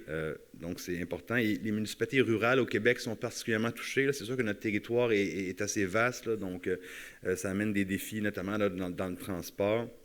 Je me souviens d'ailleurs, c'était une anecdote qui est drôle pour des Français ou des Européens, mais je me faisais parler il y a quelques années de la route blanche qui apparaissait pour relier les villages dans le nord du Québec. Donc, sans neige, les habitants ne peuvent pas se déplacer d'un village à l'autre parce qu'ils se déplaçaient en motoneige. Donc, il n'y avait pas de neige cet hiver-là, et puis on se faisait appeler pour dire on ne peut pas se déplacer d'un village à l'autre, et c'est vraiment critique pour nous. Alors, ça fait partie des exemples qui amènent une complexité sur notre territoire. Donc, maintenant, j'arrive au programme MADA, ce qui nous intéresse particulièrement aujourd'hui, lancé en 2009 suite au projet pilote mené par Mme Suzanne Garon, qui est ici présente. On a lancé des pilotes, et les pilotes pour les Villes Amies des aînés étaient tellement populaires qu'on a lancé le programme même avant la fin des pilotes. Et c'est une des mesures phares du plan d'action dont je vous ai parlé sur le vieillissement. Bon, essentiellement, le programme vise à adapter les politiques, les services et les structures qui touchent les environnements bâtis et sociaux. Et le programme, concrètement, c'est des aides financières, donc 10 000 à 12 000 $, et parfois même un regroupement de municipalités qui va pouvoir obtenir autour de 100 000 $, par exemple, pour faire un projet, donc consulter les aînés et adopter un plan d'action. Ah, excusez-moi, donc, vous voyez, ça, c'est les champs qui vont être interpellés dans la démarche MADA, les 9 champs d'action. Donc, si je résume, vous les connaissez probablement parce que c'est des étapes de base, mais obtenir les étapes de la démarche MADA, donc les élus sont impliqués, il faut nommer un élu, il faut faire un comité de pilotage avec des organismes, des aînés eux-mêmes, ensuite faire un diagnostic du milieu, consulter les aînés par différents moyens, forums, sondages, focus group, et ensuite, adoption du plan d'action avec les partenaires du milieu, mise en œuvre du plan d'action et évaluation à la fin, et par la suite, et aussi assurer la communication dans toutes ces étapes-là. Nous, concrètement, je vous parlais d'un financement tantôt. Oui, on donne un financement, mais il y a une convention qui vient avec ça. Donc, on signe avec les municipalités, on leur donne du financement, ils doivent nous remettre leur édition de compte, prouver qu'ils ont bien consulté les aînés, adopter un plan. Et c'est le cœur de notre intervention auprès des gouvernements de proximité que sont les municipalités. Donc, qu'est-ce qui démarque l'approche du Québec? Essentiellement, c'est des mesures développées par et pour les aînés. Dans le cadre du programme ADA, des soutiens financiers et techniques multiples, une approche favorisant la concertation au niveau national, régional et local, une intervention aussi avec les gouvernements de proximité, comme je l'ai parlé tantôt, et des partenaires clés ayant une expertise particulière pour aider les municipalités à adapter leur milieu. Vous voyez ici, le gouvernement du Québec est à droite, mais essentiellement, vous voyez l'importance de tous nos partenaires, donc les centres de recherche avec qui on travaille pour évaluer la démarche et aussi développer des outils, faire du transfert de connaissances. On travaille aussi avec les aînés eux-mêmes, on ne les oublie pas parce qu'au national, on travaille avec des associations nationales pour que les associations locales s'impliquent dans les communautés, dans les MADA essentiellement. Et on travaille avec des organismes d'accompagnement qui ont différentes expertises pour appuyer les municipalités. Donc ça, c'est la diapositive, la slide, comme vous appelez, la plus importante de la présentation. Donc ça résume essentiellement toutes nos interventions au Québec. Vous voyez l'aide financière, le gouvernement du Québec est impliqué. Donc, par exemple, le programme MADA, dont je vous parlais tantôt, adopter les plans d'action, financer les consultations, mais aussi on finance les coordonnateurs pour faire la mise en œuvre de ces plans d'action-là. Donc, on parle de plusieurs dizaines de milliers de dollars, donc environ 2 millions de dollars par année qu'on offre. Ensuite, on va financer les organismes locaux pour faire la mise en œuvre. On va financer aussi des petites infrastructures. On travaille avec un autre ministère, les Affaires municipales, pour, par exemple, adapter les bâtiments, mettre des bancs de parc, éclairage, faire des sentiers pour les aînés. Donc, il y a un financement qui est associé au programme MADA. Donc, on fait des plans d'action, mais aussi on apporte du financement pour la mise en œuvre, pour les organismes et pour les municipalités, pour adapter les communautés, ce qui est un critère fondamental pour qu'on passe vraiment à l'action et qu'il se passe quelque chose. Il va y avoir des accompagnements, donc accompagnement en aménagement du territoire. Les urbanistes vont aider les municipalités à mieux concevoir là, les rues, les trottoirs, l'accès aux bâtiments, par exemple. On va beaucoup travailler aussi la démarche MADA, donc comment bien consulter les aînés, les outils. Là, par exemple, Pierre-Olivier en parlait tantôt. Donc, on a des outils qui peuvent se comparer pour ce qui est de bien outiller les gens, parce que même chose que vous, nous, on a 1000 municipalités au Québec et plus. Il y a des municipalités où est-ce que la personne va s'occuper du camping municipal et puis va s'occuper des loisirs, de la direction générale. Donc, il y a des gens qui n'ont pas nécessairement toute l'expertise pour aborder les questions aînées puis savoir comment faire pour adapter leur communauté avec les moyens qu'ils ont. On va aussi développer des communautés de pratique, donc comme aujourd'hui, justement, là, de voir tous les gens qui sont ici, on va réunir des communautés de ruralité, les grandes villes du Québec. On a un réseau où est-ce qu'on fait du transfert de connaissances, et ils échangent entre eux pour voir toutes les initiatives qui se développent un peu partout, puis comment répondre aux mêmes enjeux qu'ils ont partout pour la plupart, par exemple en habitation au Québec, là, ce qui est un gros enjeu, et le soutien à domicile. On parlait hier notamment là, des menus travaux. C'est un enjeu aussi au Québec. Comment changer une ampoule, comment déneiger, comment ramasser les feuilles l'automne, comment aussi avoir des entreprises fiables pour les aînés, pour qu'ils puissent leur donner des services. Ça fait partie des enjeux qu'on a au Québec. Donc, vous voyez, ça c'est en résumé. Et on a développé récemment un nouveau guide commerce ami des aînés, ce qui est peut-être une prochaine étape de développement pour vous au réseau. Mais bref, on a développé ça récemment et on fait présentement des... je vois qu'Alex s'approcher, j'ai peur. Donc, voilà. Et puis, je vais continuer, j'ai presque terminé. Plusieurs réalisations. Donc, au Québec, on a 82% des municipalités qui sont dans la démarche MADA. Donc, et aussi, on a 93,5% des citoyens qui vivent dans une MADA. On a le centre de recherche qui est désigné comme collaborateur de l'OMS. Et nous avons, nous aussi, organisé une conférence Villes Amies des Aînés en 2013, là, où est-ce qu'il y a eu 800 participants et 46 pays. Et nous sommes très heureux de voir nos amis français à cette rencontre-là. Et aussi, aujourd'hui, surtout constater le développement de votre réseau depuis cette conférence qui est très impressionnant. Donc, pour terminer, quelques petites initiatives plus concrètes pour les villes qui sont là.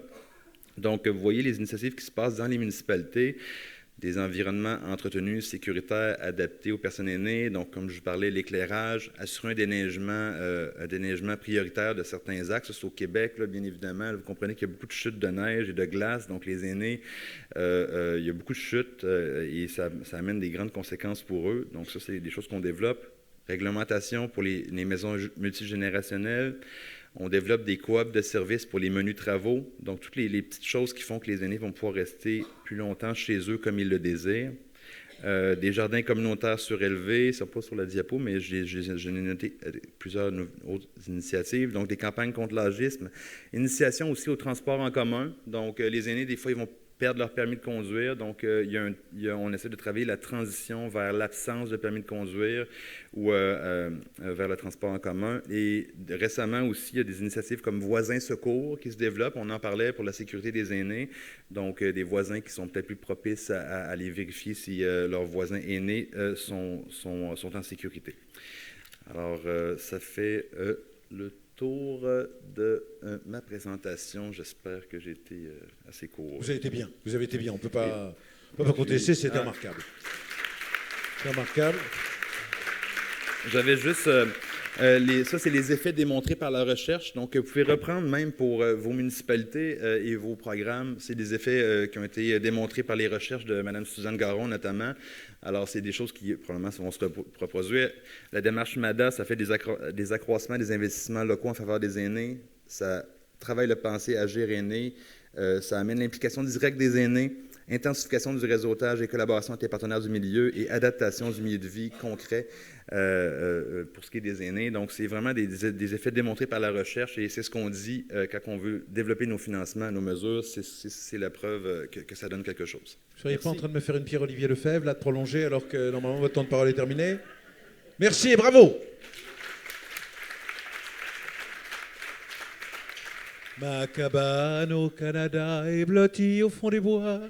Les Québécois détestent qu'on chante cette chanson.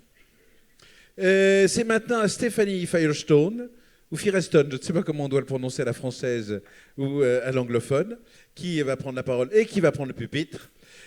Précisons que Stéphanie Firestone est conseillère principale en politique stratégique, santé et communauté amies des aînés, AARP, internationale. Elle n'attend qu'une salve d'applaudissements pour s'élancer pour 10 minutes en théorie. 10 minutes. Merci. So first I want to just say I've learned a tremendous amount from all of my colleagues here. And it's been fun meeting new friends and meeting up with old friends. And so the conference has done a wonderful job of really hosting us beautifully, and we feel very welcome. So thank you very much. So I'm going to talk a little bit about AARP's network. My name is Stephanie Firestone. I'm from AARP, which is a nonpartisan, nonprofit organization in the United States that essentially supports, our mission is to enable older people to choose how they live as they age. And so we work across the United States. We have offices in all 50 states and U.S. territories, and we are a very volunteer-based organization. We engage in a lot of different areas. I will only have time today to talk a little bit about our work in what we call livable communities for people of all ages and abilities. Under that umbrella, we run our network of age-friendly states and communities. So this is just a depiction. We began in 2012, and as you can see, we've grown tremendously. Around 2015, 2016, AARP, together with a few other affiliates of the global network, advocated for the creation of a subnational level of government that could belong to the network because we were getting, I think, from our provinces and in our cases, our states, were very interested in joining. So we now have, this is a little bit dated, we now have over 800 members of our network, and those are cities and towns and counties and 11 states and 1 territory. So a tremendous amount of growth. I thought I would just give you a sense of who are the members, what do the communities look like. So we're a very large country and we have a very large population, yet half of our members, as you can see here, are in communities, they're communities that are fewer than 25,000 people. In fact, 3/4 of them are fewer than 100,000 people. So most of the communities are not large communities that are members. Of course, we do have some very, very large cities that are members as well. In terms of who coordinates, because we are a nonprofit organization that is coordinating this effort, as opposed to a government, which many countries are supported by. We are not supported by the government. We do not accept funds from the government. We are completely a nonprofit organization. And so we don't have the same levers to require participation as a country, a government would. Nonetheless, most of the work is coordinated through municipal governments. Obviously, the municipality has to, according to the Global Network's mandate, provide its commitment letter and all the other materials that are necessary. So the municipality is certainly a partner, but they're not always the lead in our age-friendly cities and communities work. And so you have an age-friendly team, which is often comprised of a lot of different sectors. Aging services is a big one. Volunteers, sort of grassroots groups that have started, a local nonprofit, higher education, a healthcare organization, sometimes a chamber of commerce or a foundation. So these are all examples of different bodies that are coordinating this work in different places. In the municipalities, what we found was usually it's the aging services department that was leading this effort. And what we found over the last 4 or 5 years, as we've worked more to engage across different sectors, that a number of other types of departments are stepping up, and that's been a really positive growth. So as you can see, parks and recreation departments are very much engaged, community and economic development, planning, zoning and building departments, aging and disability, of course, public works, transportation, human and family services, public safety, housing, and a variety of other departments that now are very much involved in this work, which, of course, because it's multi-sector by nature, is absolutely critical. I wanted to show a little bit from our, we do surveys quite often. So this was a member survey of our network members in 2022. So we found that in terms of the impact of their being a member of our network, 68% advocated for policy change. So nearly two out of 3 age-friendly communities reported they had successfully advocated for changes in municipal or organizational policy. And then 86% of them said they overcame barriers to age-friendly change. And I'll just mention a few things that are the most common categories of what we documented as actions that they've taken in by some of the domains. So in the transportation domain, 72% said that they improved transportation infrastructure. 51% said they increased access to public transportation. In the housing domain, 68% said they increased density and mixes of land uses. 40% said they improved the availability of low-income or affordable housing. In the social participation domain, 73% increased access to social opportunities, and 52% developed programs to address social isolation. And finally, in the health and community services domain, 64% improved health and public health outcomes, and 47% supported family caregivers. And these are just an example of where those policy changes have taken places. So in public spaces, parks and trails, 32% have done work in that area in policy change. Transportation is the biggest one. So 47% in transit and transportation and 44% in bike, pedestrian, and walkability. Again, housing has been a newer but very, very important area, 36% in housing and land development and 24% in planning, zoning, and building. And then the last one I'll mention in communication and information, so digital and broadband being brought to and people being trained in skills, digital literacy, things like that. So I want to just talk about just give you two examples of some innovations that might be relevant and might be informative. One is with respect to academic collaboration, collaboration with the academic sector.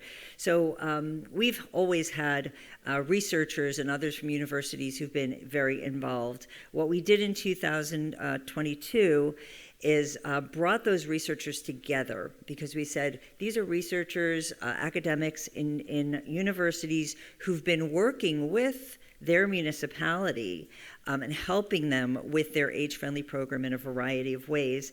And we wanted those researchers, those academics from around the country to learn from one another and to share good practices. So we now have 38 members of this cohort of academics representing 25 institutions, and some of the things that the academics do for us, they often convene. They're conveners. They will foster the dialogue and facilitate dialogue and cross-sector collaboration. Sometimes their contribution is as data partners. They conduct needs assessments, they design studies, they create dashboards to track progress. They're program partners. They often actually offer programs to older people as part of they help with programs. They're strategic thinking partners, so they're allies, and they help us to co-produce in the local government and in the program age-friendly strategies at the local level, but also at the state level, and even at the national and global levels. And then finally, through their research, they often tell the story of the impact of age-friendly community initiatives. This is just really briefly an example. The Ohio State University, they started as a partner, they became the convener. They now co-lead a statewide coalition of age-friendly communities. And in their College of Social Work, they actually launched an age-friendly innovation center. And one of the things that they do is they created an online training program to educate age-friendly leaders. The University of Maine is a little bit of a different story because Maine is a very rural state. And so they lead a community of practice for nearly 100 rural communities in the state of Maine. Just some thoughts about these institutions and working with them. So we're, to not be discouraged when you're reaching out to them. Sometimes academic schedules are very odd. People can just be not in town. People can be on sabbatical. Think outside the box. What departments can you reach out to? Some of the departments that have been very successful working with our programs are social work, planning, government relations, computer science, nursing, occupational therapy, environmental science, public administration. There also could be interesting centers of learning, such as community engagement. One program I worked with, they were experts at facilitation, and they were training public facilitators, students to facilitate on public policy issues. And so even though they didn't have the background on age-friendly, they brought in that facilitation skill. So the bottom line, who is available and willing to work with you, each partnership can open doors to new partnerships. And then the last example I want to give briefly is just something that we began a couple of years ago. This is only within our network of age-friendly members. So we provide sort of a open forum, but again, it's closed. It's only for members. So it's a portal that enables people to connect with others, to learn, to share good information, to share articles. People can choose to be a part of a subgroup within the portal of maybe within their state, or people who work on a specific topic. So it's really been an interesting way and a very easy way to enable people to network and share and learn from one another. So just a few final thoughts, and by way of, from our experience, start small, listen more than you talk. Listening is absolutely critical. Understand a community's readiness to enroll and their readiness and the resources that they have to bring to the table. Where are they at? Grow at a rate that you can support. We've grown quite quickly. We've been able to be somewhat nimble. Again, the portal was one way of making our lives easier. Because with the growth, we could not continue to support phone calls and emails from every one of our 800 members asking all kinds of questions. So we created this portal so that they can learn from one another. Provide self-directed resources to manage that capacity. That's the example I just gave.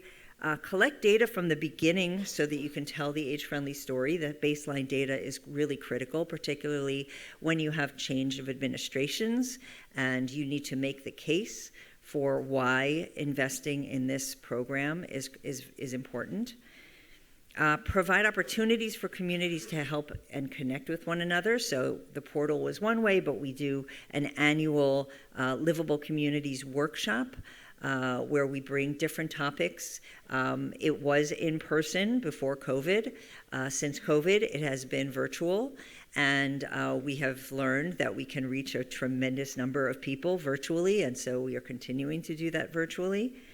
And understand a community's pain points and barriers so that you can solve for them. So I'll just leave you with just the thought that plenty of work has been done and is being done in the age-friendly space and in what we call livable communities, which other communities that are doing work that's similar, even if they're not formal members of the network. But the involvement in the network, in the network of age-friendly states and communities in the US, and in the global network, adds legitimacy and adds urgency to the cause. Thank you. Thank you so much, dear Stephanie. We are now leaving North America to come back in Europe. Nous abandonnons l'Amérique du Nord pour revenir... Excuse-moi, oui. Mon cher Calix, je voulais juste dire un tout petit mot. Vous êtes le patron, je ne peux rien vous dire. Juste merci à l'ARP pour le soutien et la solidarité financière pour l'organisation de cet événement. C'est aussi ça le Réseau Mondial, donc je voulais quand même te remercier très officiellement de ton soutien.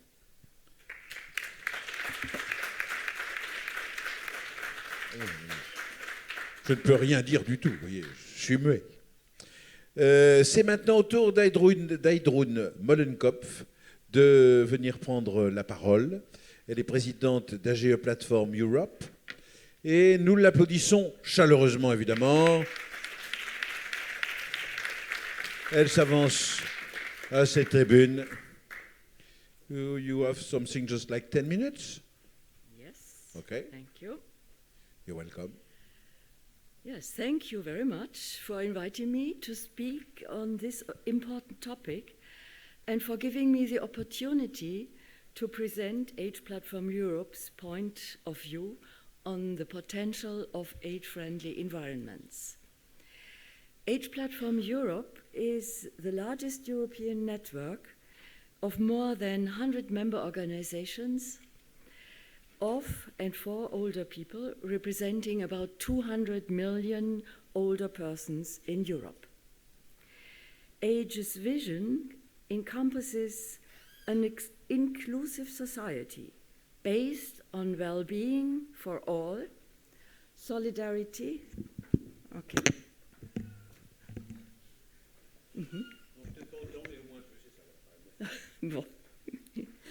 Yes, solidarity between generations and full entitlement to enjoy life and to participate fully in and contribute to society.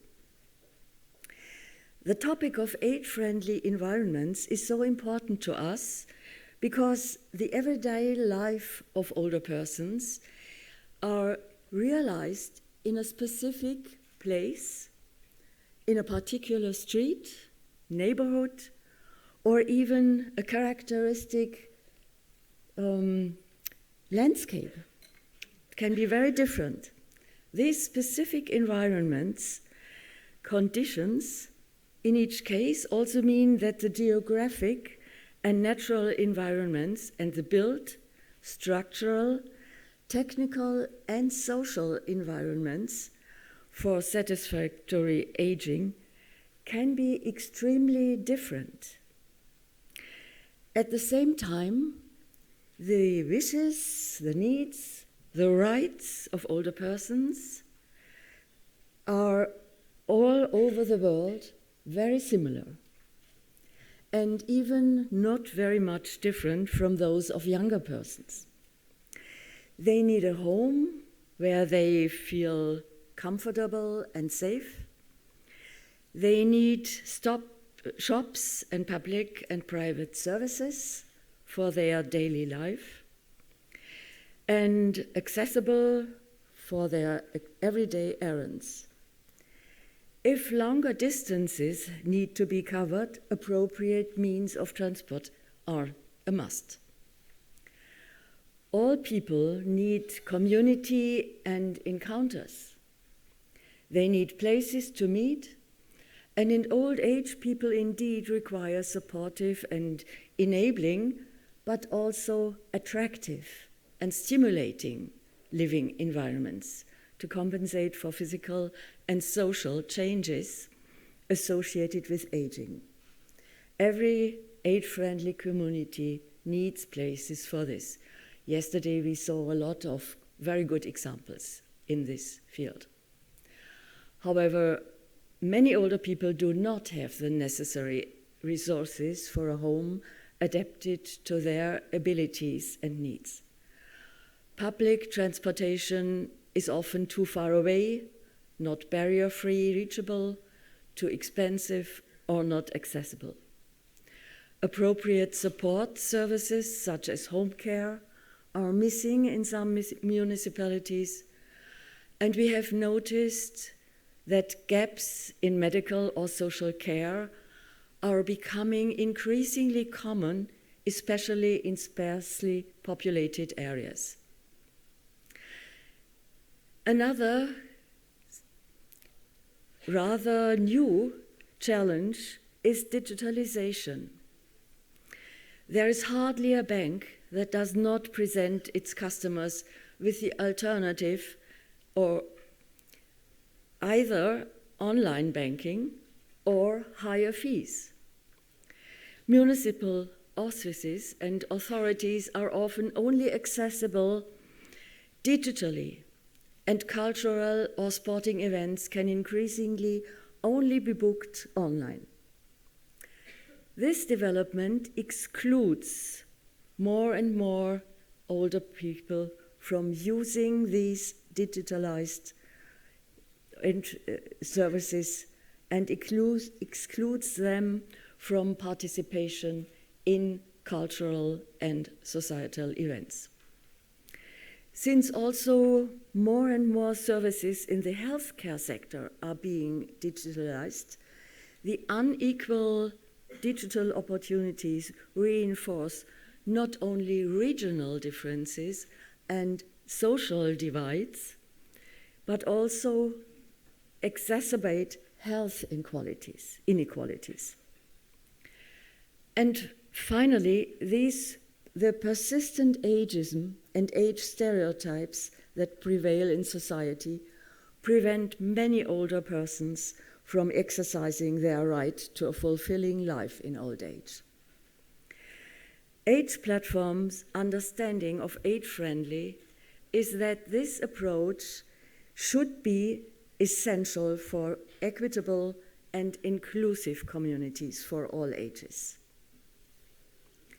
Age-friendly environments aim at enabling older persons to age safely in a place that is right for them, to be free from poverty, continue to develop personality, and to contribute to their communities while retaining autonomy, health, and dignity.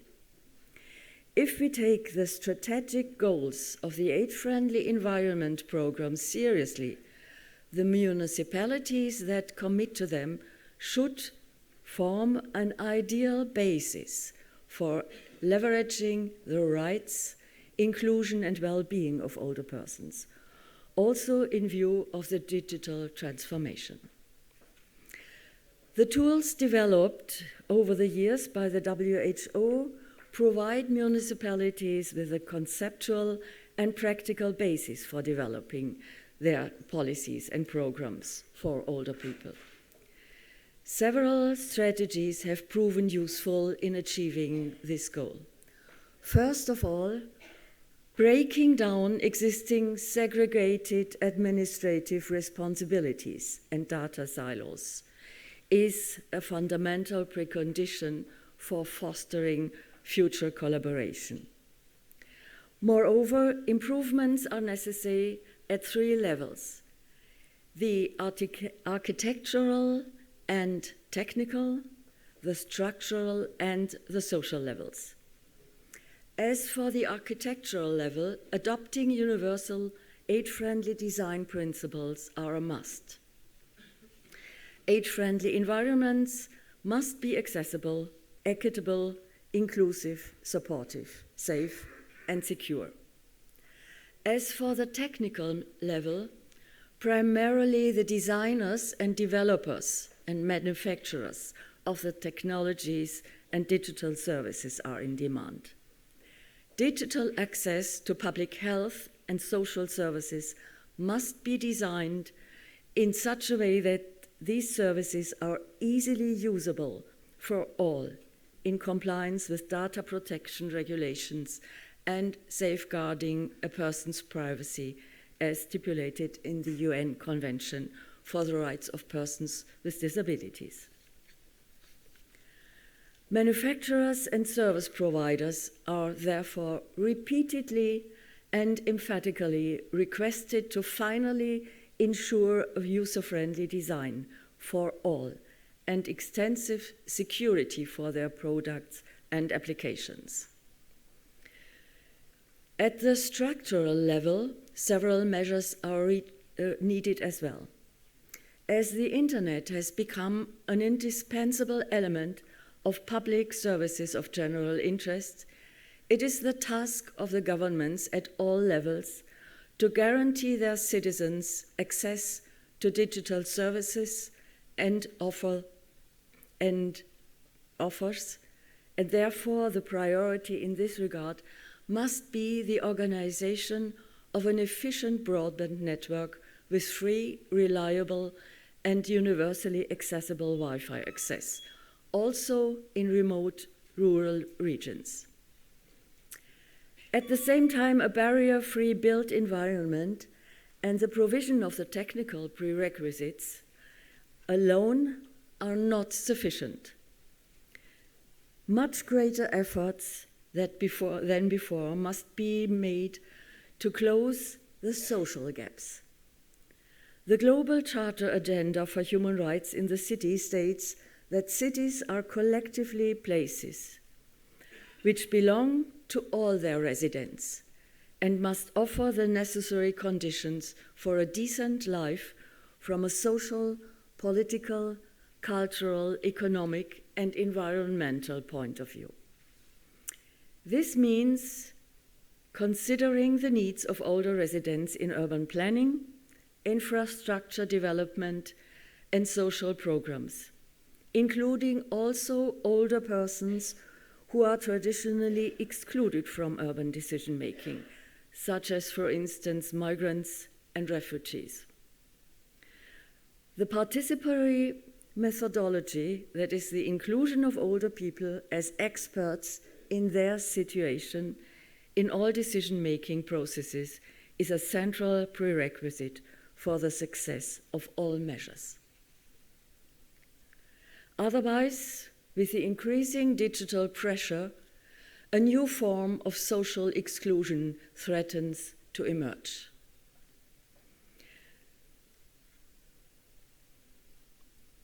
I'm coming to the end. We have seen that municipalities play an important role and bear a great and increasing responsibility when it comes to leveraging the rights to social inclusion and well-being for their older citizens. Age-friendly environments can be of great support in this regard. However, social, structural, and technical barriers must be tackled and overcome in equal measure. Only if all these barriers are overcome can municipalities call themselves age-friendly. Otherwise, although measures in individual areas are useful, they fall short of the age-friendly environments claim. Therefore, there is an urgent need to implement binding directives and laws, ideally included in an international instrument like a UN Convention on the Rights of Older Persons that civil society organizations and human rights institutes have been calling for years. Next year, one of the last topics which will be substantially discussed at the UN Open-Ended Working Group on Aging is habitat, housing, homes, transport, everything which relates to the environment. Use this opportunity to call on your governments to support a convention for the rights of older persons. I remind you of the speech of Alexander Kalace yesterday. A convention for the rights of older persons, to secure them to fully participate in your and our urban and rural communities. Thank you.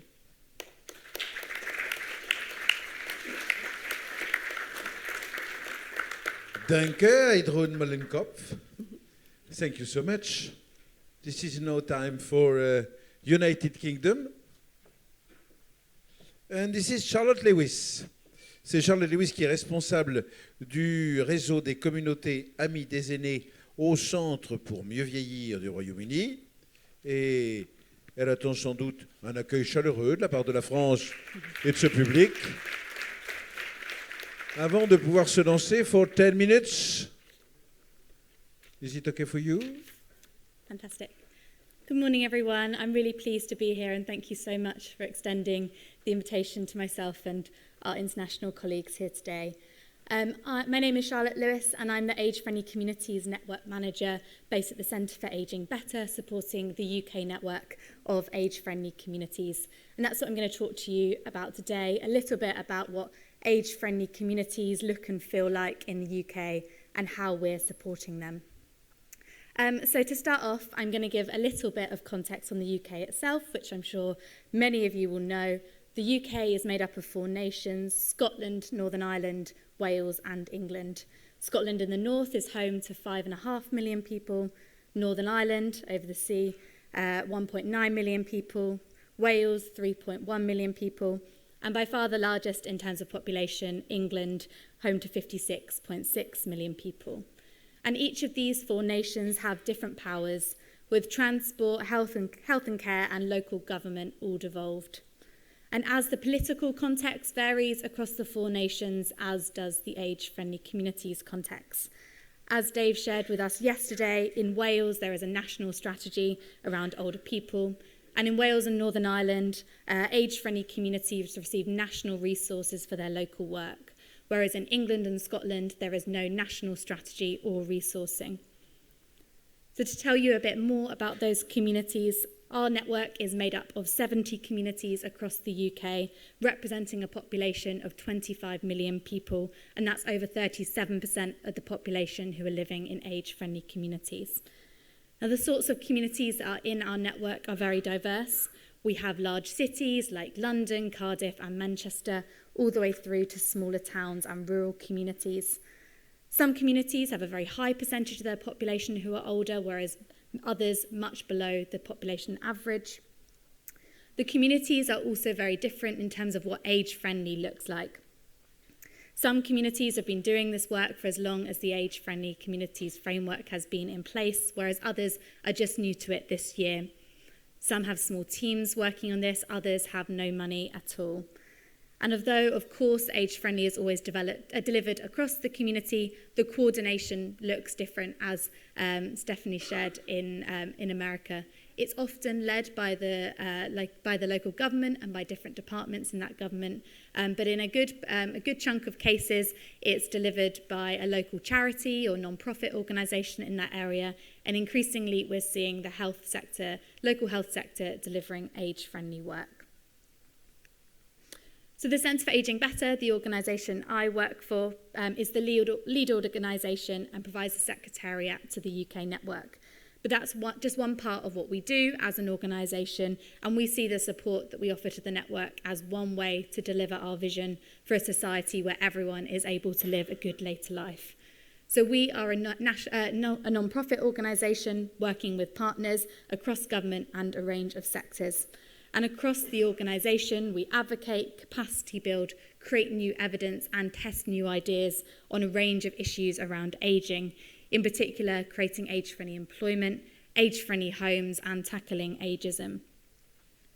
So to provide a short timeline on how the network has developed over time, when the network started in 2012, it was a coming together of a few age-friendly cities. It didn't have formal affiliate status or networking and relied on small bits of funding and leadership, largely from the City of Manchester and the University of Manchester. When the Centre for Ageing Better was founded in 2015, we came across the work of these cities and we decided we wanted to work with them to promote the better use of evidence and to bring around change at a local level. The Centre for Ageing Better signed an agreement with the World Health Organization in 2017, taking on a formal secretariat and affiliate role, and held our first conference in that year. And we've only grown from that point and hope to grow to over 150 members over the next few years. Now, as an affiliate of the World Health Organization, our aim with the UK network is to inspire, connect and support, mirroring the global network aim. And we do a lot of things that you might expect, running a conference like this one, sharing case studies on good practice and providing training. And I don't want to give you a full rundown list of everything we do, but I've just pulled out a couple of things that I think are particularly interesting. So one thing, a core thing that we do is we run what we call a weekly peer call, which is an online virtual Zoom call every Thursday morning for all the people who are leading age-friendly work in their area to come together. As a central team, we design a program. Sometimes members will share a good element of their practice. Sometimes we'll have researchers coming and sharing. Sometimes members will work collaboratively on a project.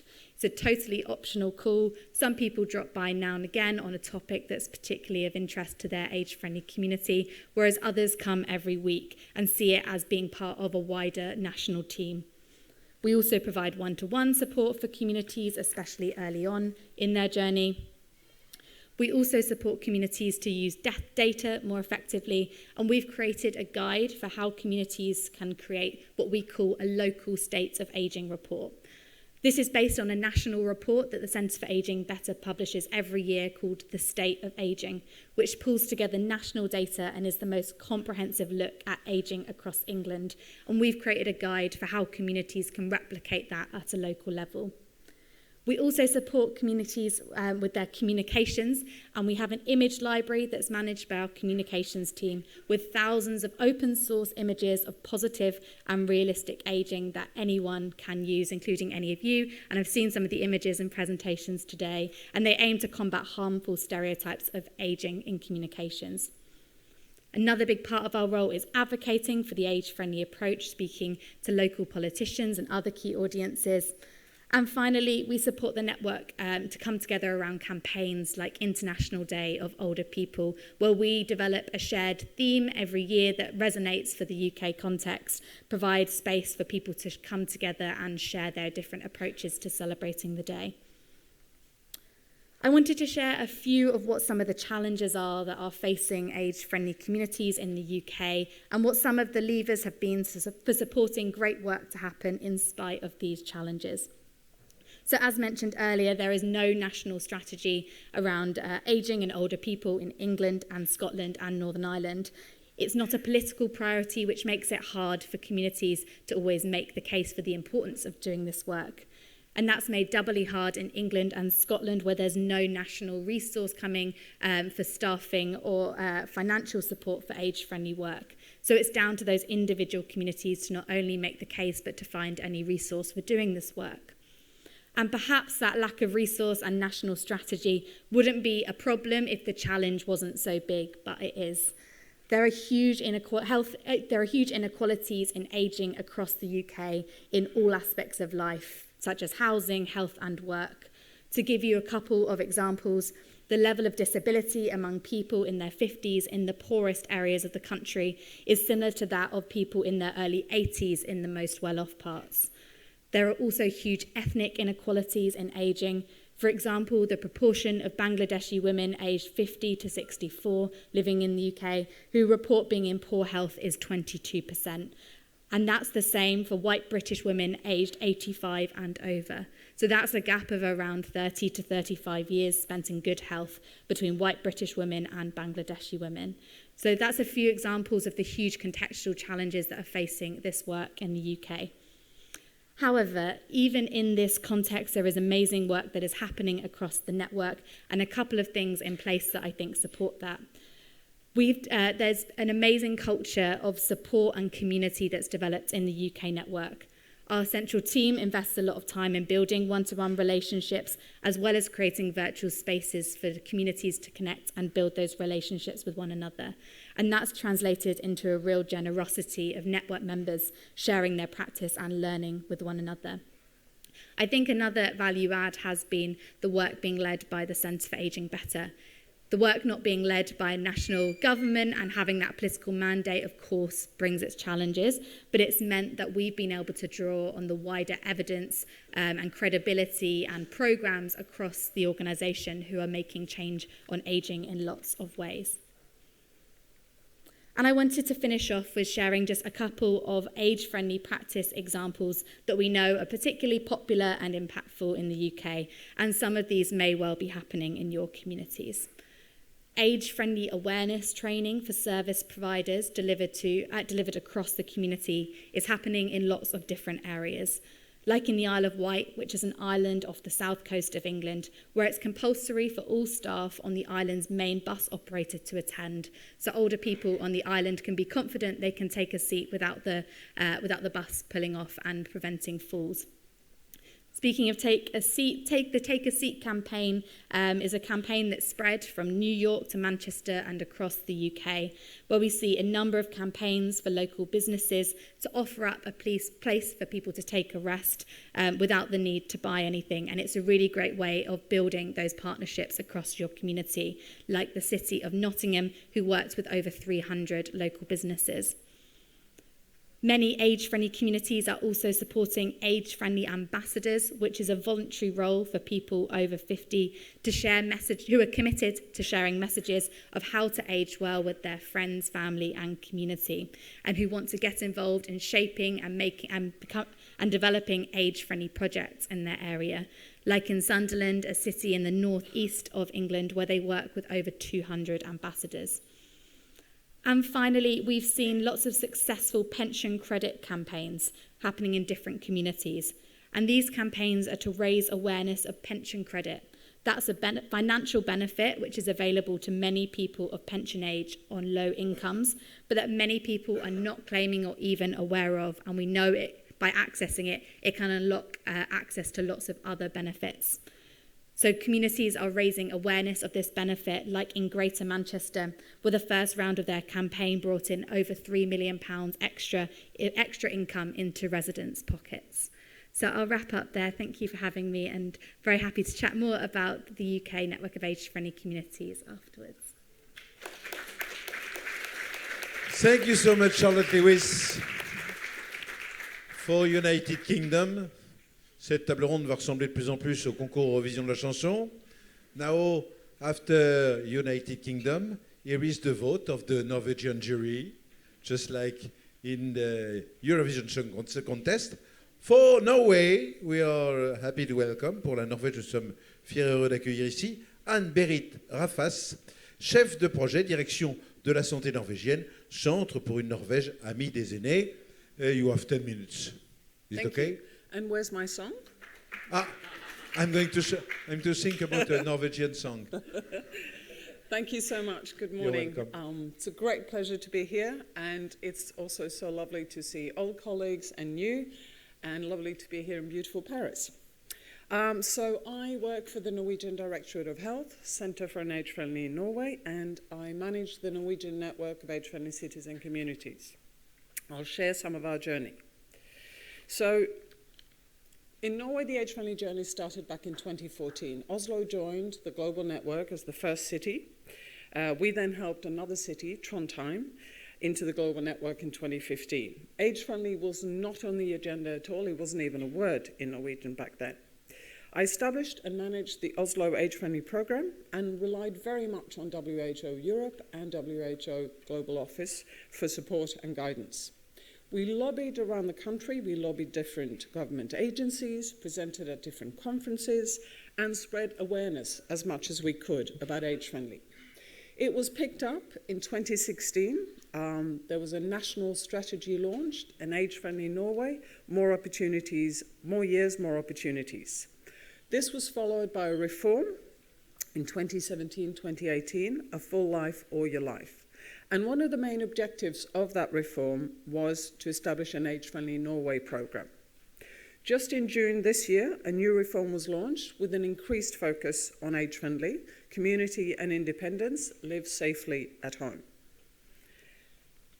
So the centre, formally established in 2021, is both a result of and part of the reform, but we are now also established permanently. We have 5 people working there, and we've been given several tasks by the Ministry of Health.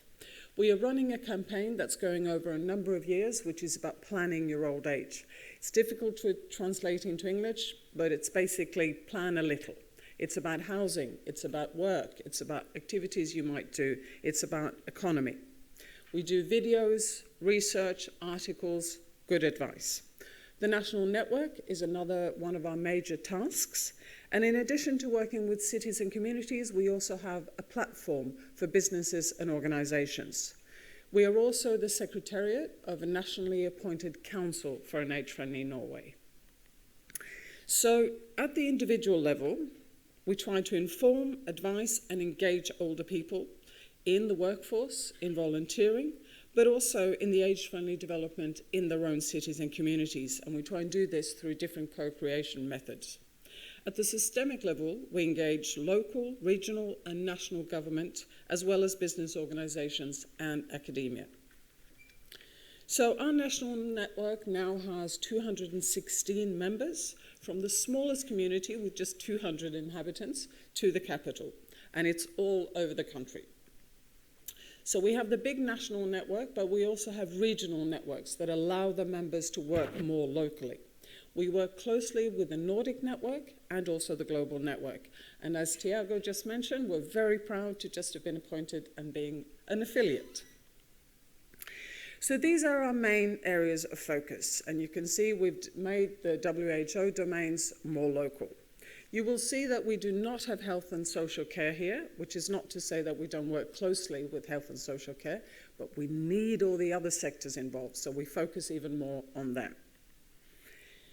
We've developed different tools, such as handbooks, roadmaps, videos. We offer training, webinars on a regular basis. We have an annual conference. We do a lot of individual counselling, and we take part in different projects around the country and with the municipalities.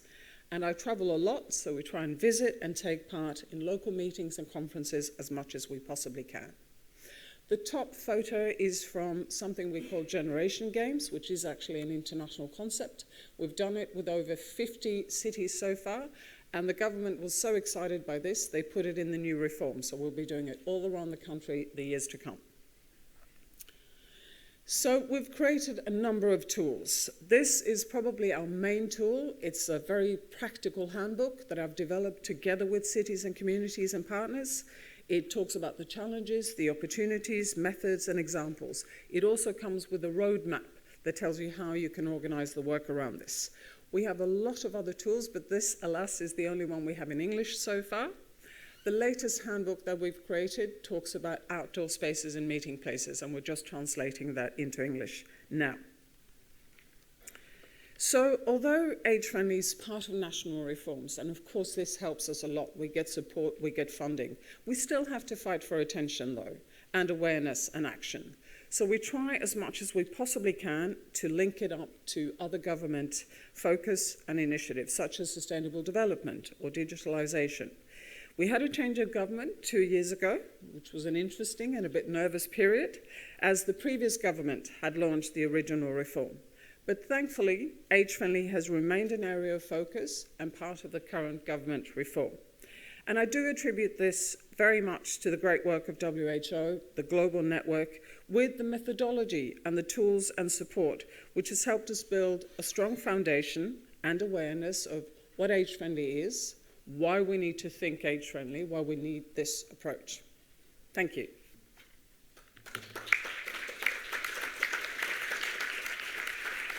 Thank you so much. By special request, a Norwegian song. Take on me, I'll be there. Voilà, c'était Massacré, une chanson norvégienne. Je présente des excuses par avance, je ne connais aucune chanson des Émirats Arabes Unis. I don't know any song from Emirates, so I'm sorry. OK. Nous accueillons donc pour les Émirats Arabes Unis, vous l'avez compris, la directrice du bureau Amis des aînés de Sharjah, c'est Asma Al-Koudari qui maintenant a la parole. Welcome on board. Wait, I want back. Does it work? No, yeah, I want to We go are not back. looking on the screen. We are looking. Nous regardons ailleurs que sur l'écran. Yes, Donc no. It's How okay. I go back? Okay. Okay. Ah, that's okay.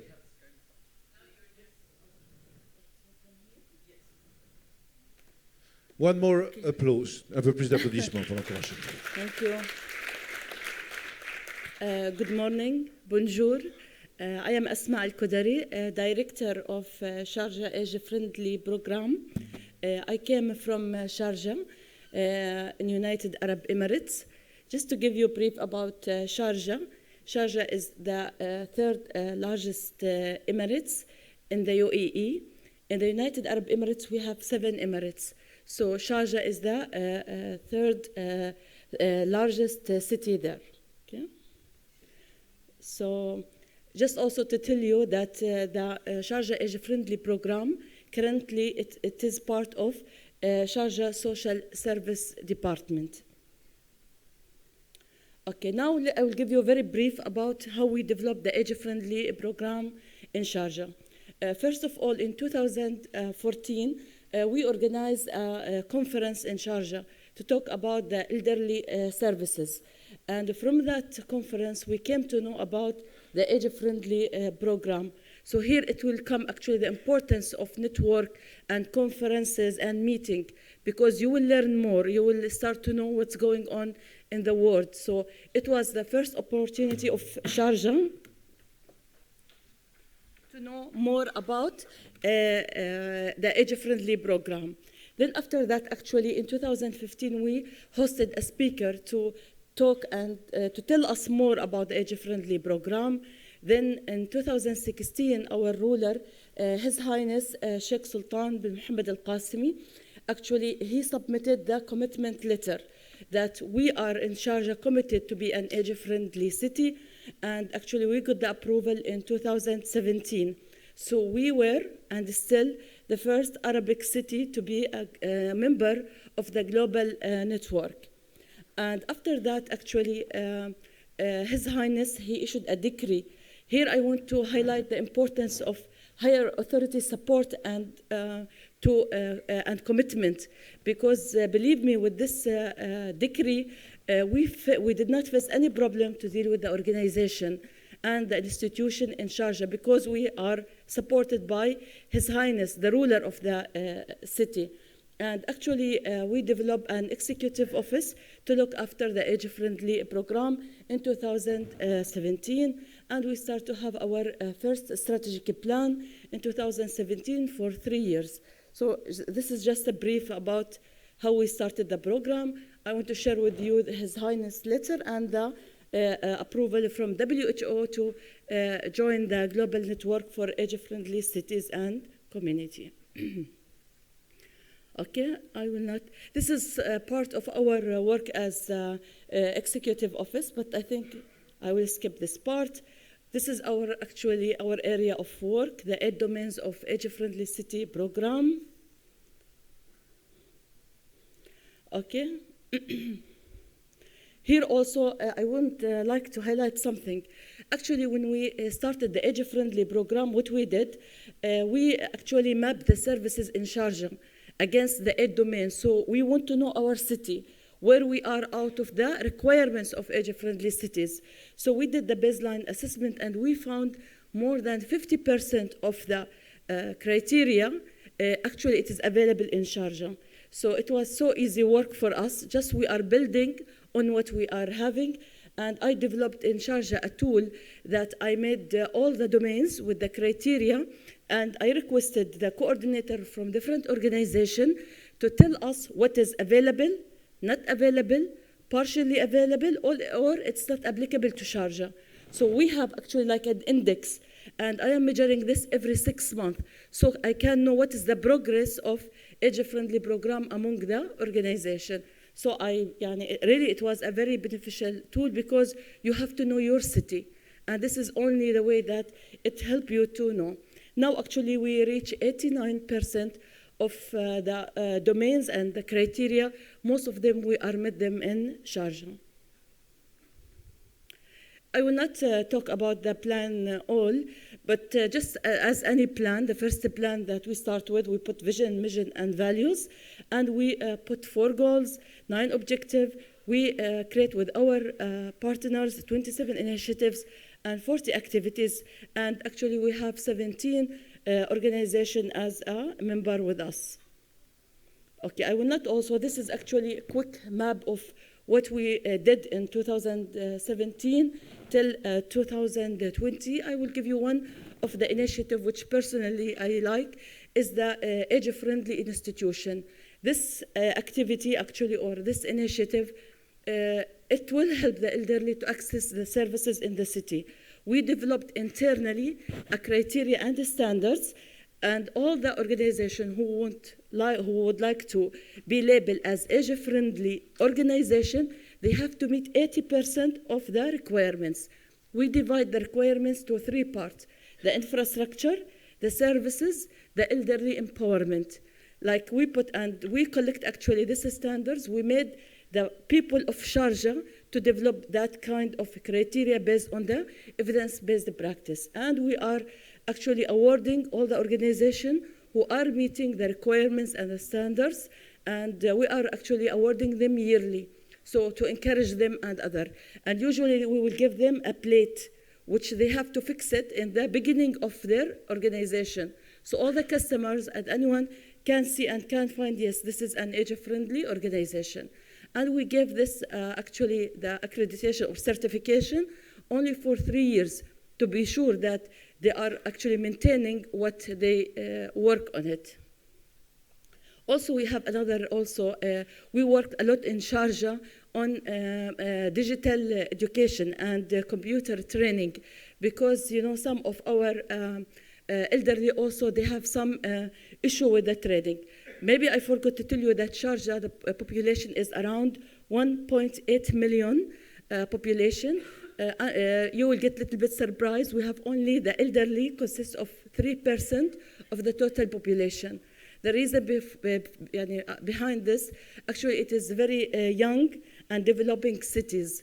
And most of actually the population are very young and workers and are expatriate. The local or the national citizen around, out of this 1.8 million, around 200,000, only the national. So imagine that most of the population, they are non-UAE national, and the people above 60, around 3% only. So, but we work hard with them.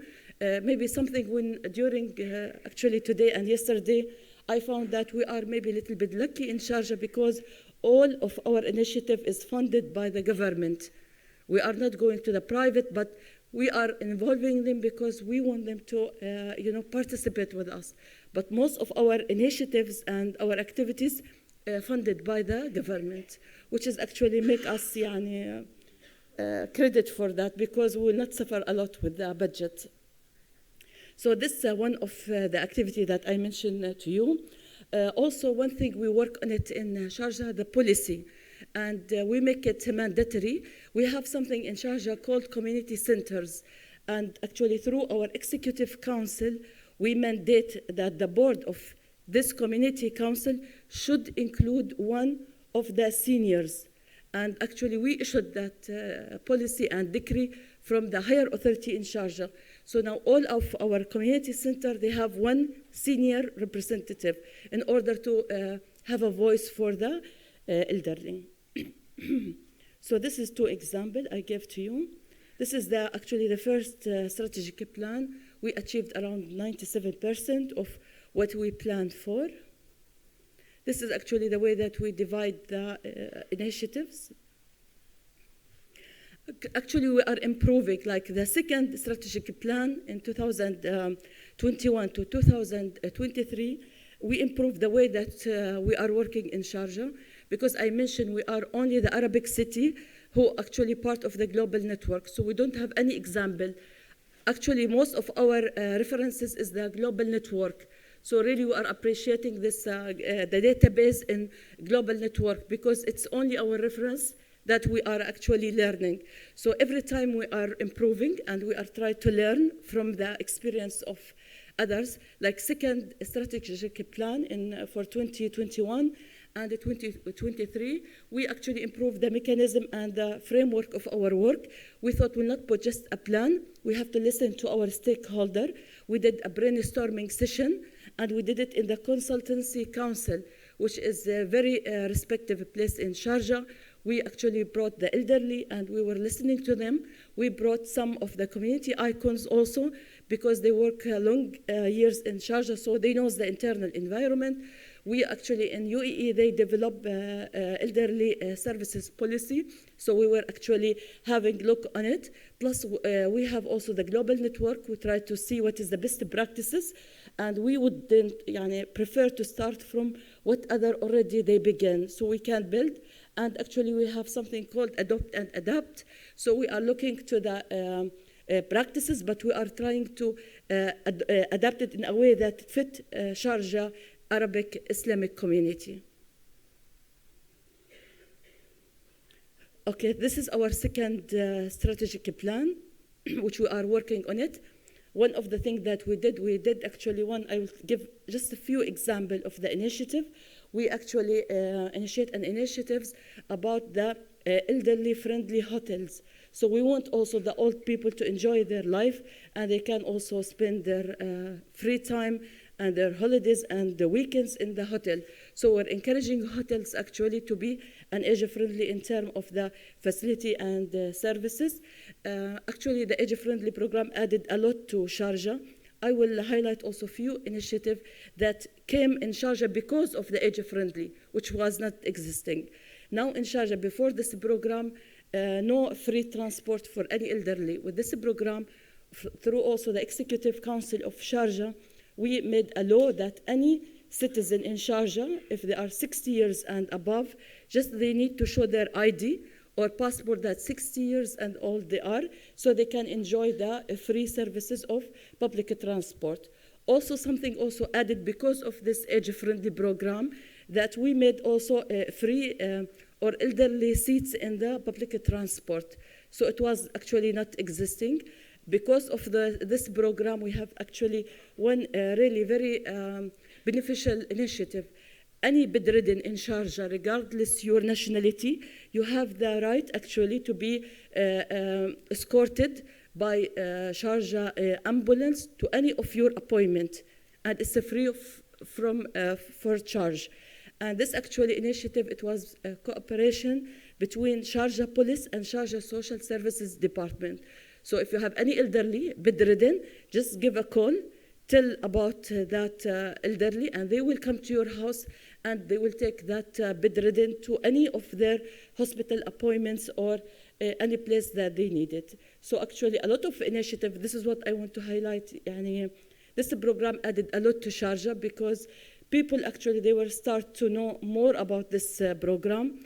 And we have our coordinators. We have a database from our coordinators.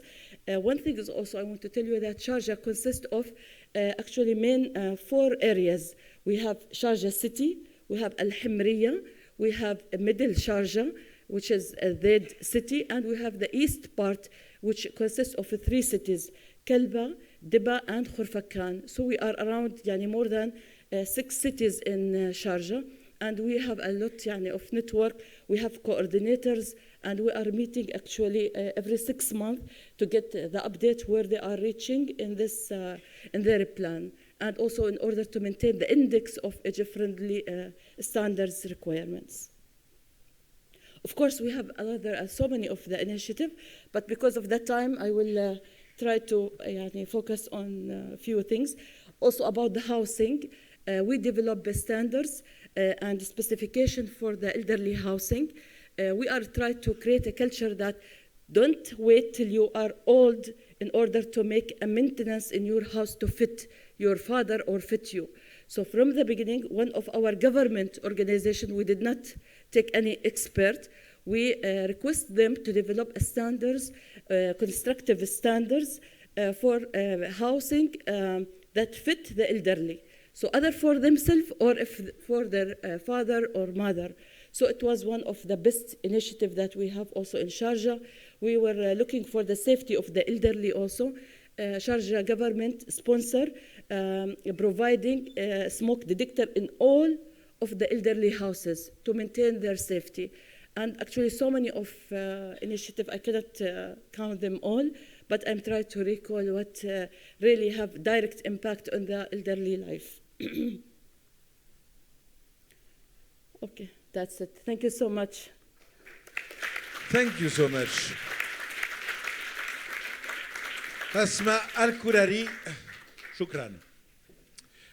We have now some 15 minutes to have some question and answers. Please, short questions and short answers. Des questions courtes, des réponses qui ne le seront pas moins. La première à avoir levé la main est cette jeune personne. Je lui tends mon micro. Merci beaucoup. Bonjour Isabelle Mouèche, pôle de gérontologie et d'innovation Bourgogne-Franche-Comté et Université de Franche-Comté.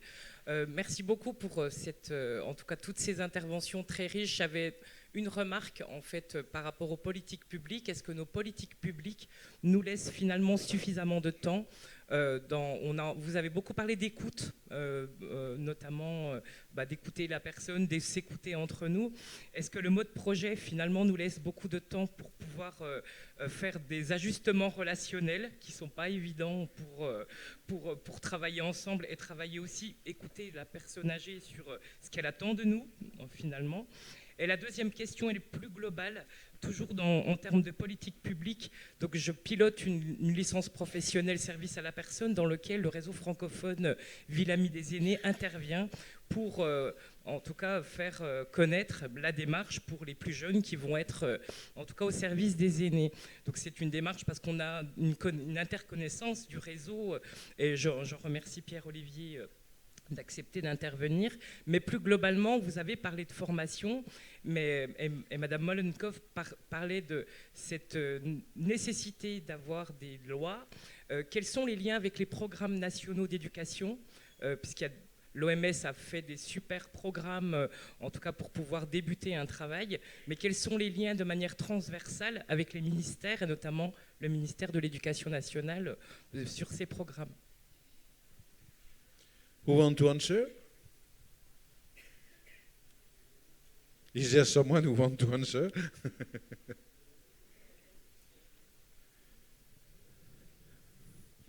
Thank you. I think education is a very good example because education in principle is important for everybody independent of age, but usually it is concentrated on childhood and youth. And then in the working life, you have support for further life training and education. But when you are old, it depends very much on organizations, on the municipality, whether there are any offers which go beyond working life and beyond training for the profession you want to do. And this is something which is missing in our laws, that older persons have as well the right to education, to lifelong learning. And during the pandemic, we saw how important it is to learn, for instance, digital means and online services and all this. So this is an example for why we need laws that secure our rights also in old age. It's nothing special or additional, just the same right as other generations. Thank you for the question.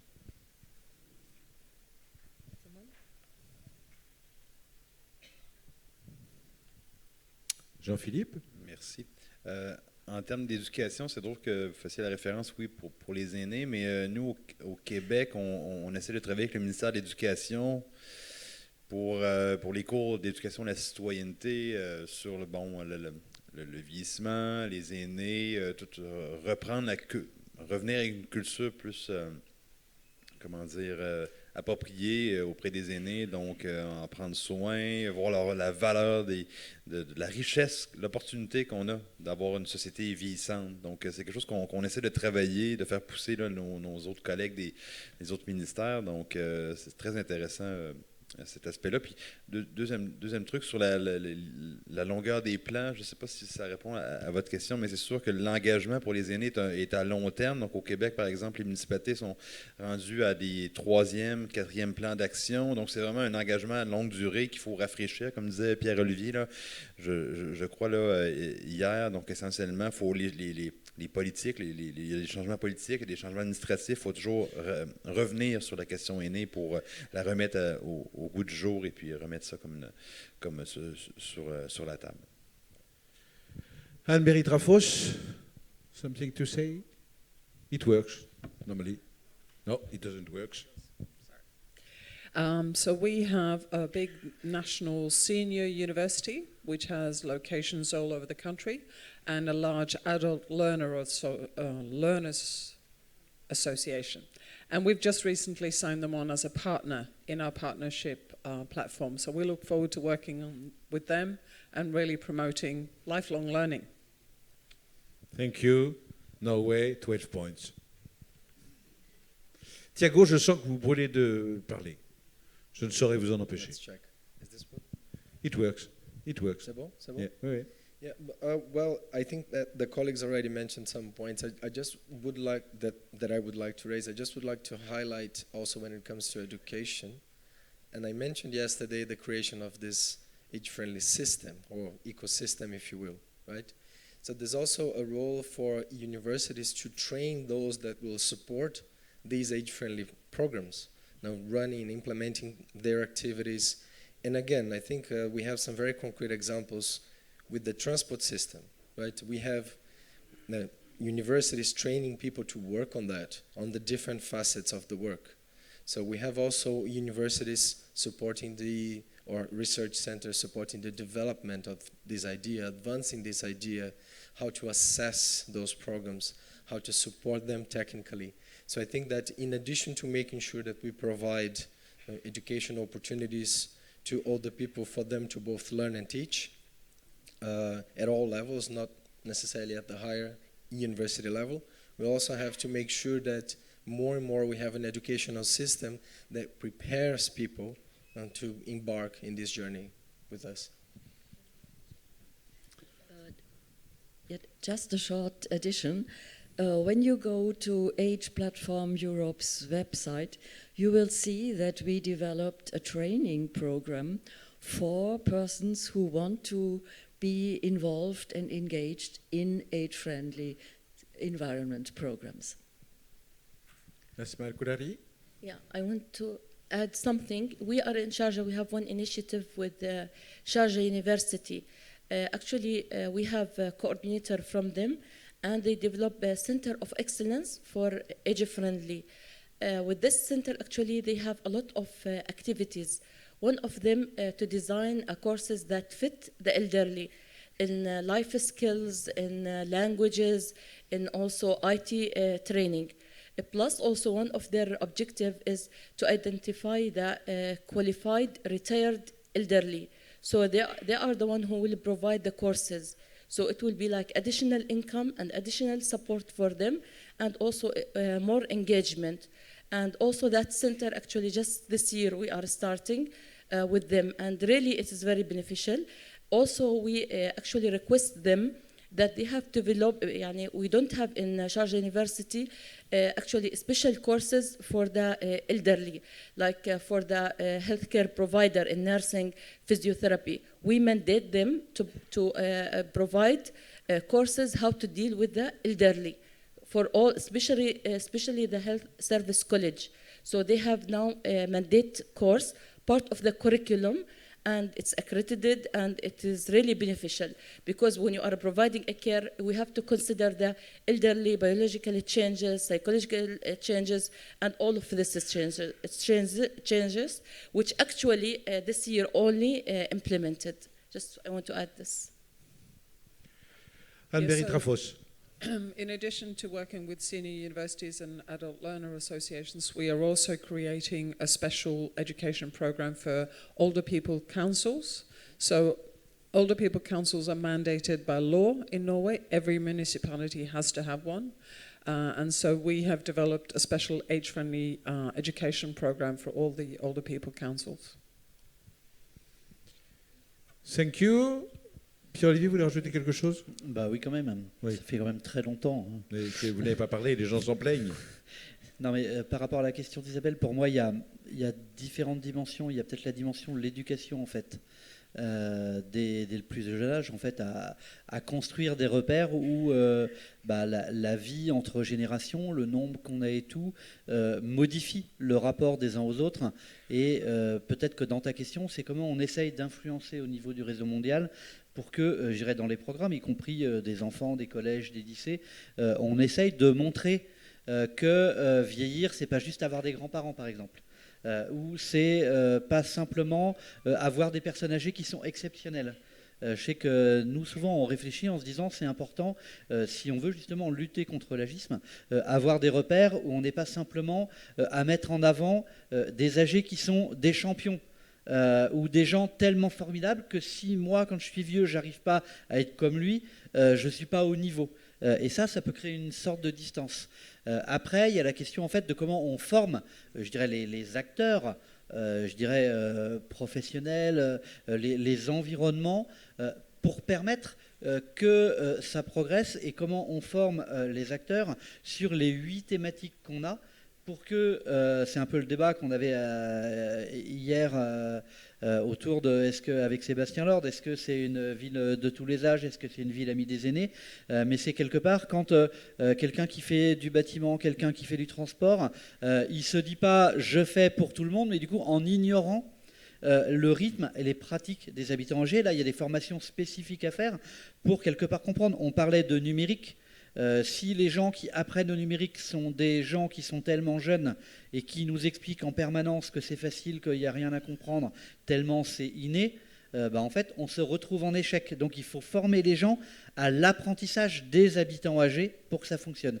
Et puis après, il y a un dernier point, et on a des universités interâges et autres, c'est avec ce temps long qui se rajoute, c'est comment, y compris à la retraite, on a le droit, la possibilité de se former dans un parcours de vie à la retraite. On va prendre du temps, 1 an, 2 ans, 3 ans, parce que ma retraite, elle va durer 20 ou 30 ans, et du coup, je peux apprendre des nouvelles choses, et ça fait partie de l'exercice de la citoyenneté. Donc il y a ces 3 dimensions qu'on devrait arriver à porter pour que ça fonctionne mieux.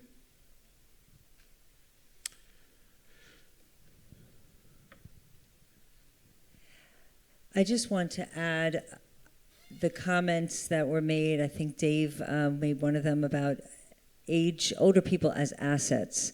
So when we're thinking about education, I don't want to just think about how we're educating people in the field and how we're educating older adults, but how are we tapping older adults as educators? How are we engaging older people to use their skill set and their life wisdom to educate others? And that is across so many different spheres. I mean, I could name dozens of programs that we have. One of them is with, going back to my focus on the intergenerational. That's something that a number of people raised here.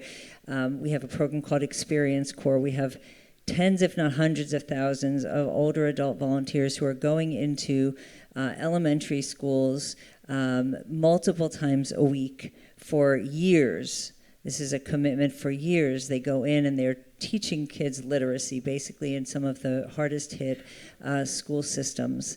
So how do we tap our older adults to not only convey their life learning and their skill set and contribute to society in so many ways by educating others, but by nature of doing that in an intergenerational way, also addressing ageism.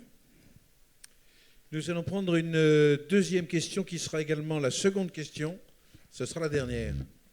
C'est cette dame qui attend depuis déjà un moment pour poser sa question et qui va la poser. Thank you so much. I'm Claudia Mahler, the United Nations Independent Expert on the Enjoyment of All Human Rights by Older Persons. Sorry for the long title. What I wanted to know, because many of you mentioned this, that political will, also change of government, budget was mentioned. So from my perspective, as we all know, we do have the Madrid Action Plan for Aging 2002, before we had the Vienna Plan. We also have the WHO framework. But what we don't have is a binding human rights instrument, which would give us guidance. So from my perspective, what you all raised is that a binding human rights instrument or a binding rights guidance would give you some helping hand in implementing all these wonderful and diverse issues on the national and the community level. It is more a comment, and it's maybe also a good food for thought for the pause. But if you agree on this, please just nod, and then I would be very happy. And a lot of older persons, more than 700 million around the world. Thank you so much. We all want you to be very happy. Nous avons dépassé le temps qui nous est imparti. Ah, Thiago veut répondre. Un commentaire. No, I think this is thank you very much, Claudia. I think that this is a really important point raised. I personally think that it will make a huge difference in having such a convention. I also mentioned already the fact that one of the largest recent uptakes of the work around age-friendly environments, age-friendly citizen communities, has been in the region of the Americas. The region of the Americas that does have a regional convention on the rights of older people. And of course, it goes without saying, and you've seen illustrated in the presentations yesterday and today, how rights-based and people-centered and the agency of people is in the framework for age-friendly citizen communities. So I think, and I truly believe that advancing this agenda is an important means to ensure that older people have their rights secured and can live long, healthy, dignified lives.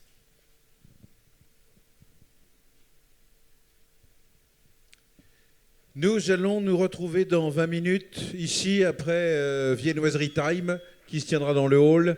Si vous voulez avoir des révélations croustillantes sur ce qui s'est passé dans la chambre 421 de l'Hôtel Bleu du boulevard de Grenelle, vous serez ici à 11h30 pour voir les photos fracassantes qui vont mettre fin à une carrière qui s'annonçait jusqu'ici brillante. Je n'en dis pas plus. See you here in 20 minutes for the photos of Pierre-Olivier last night.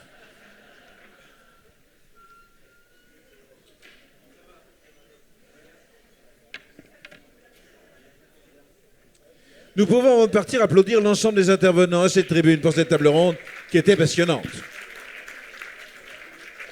Milady.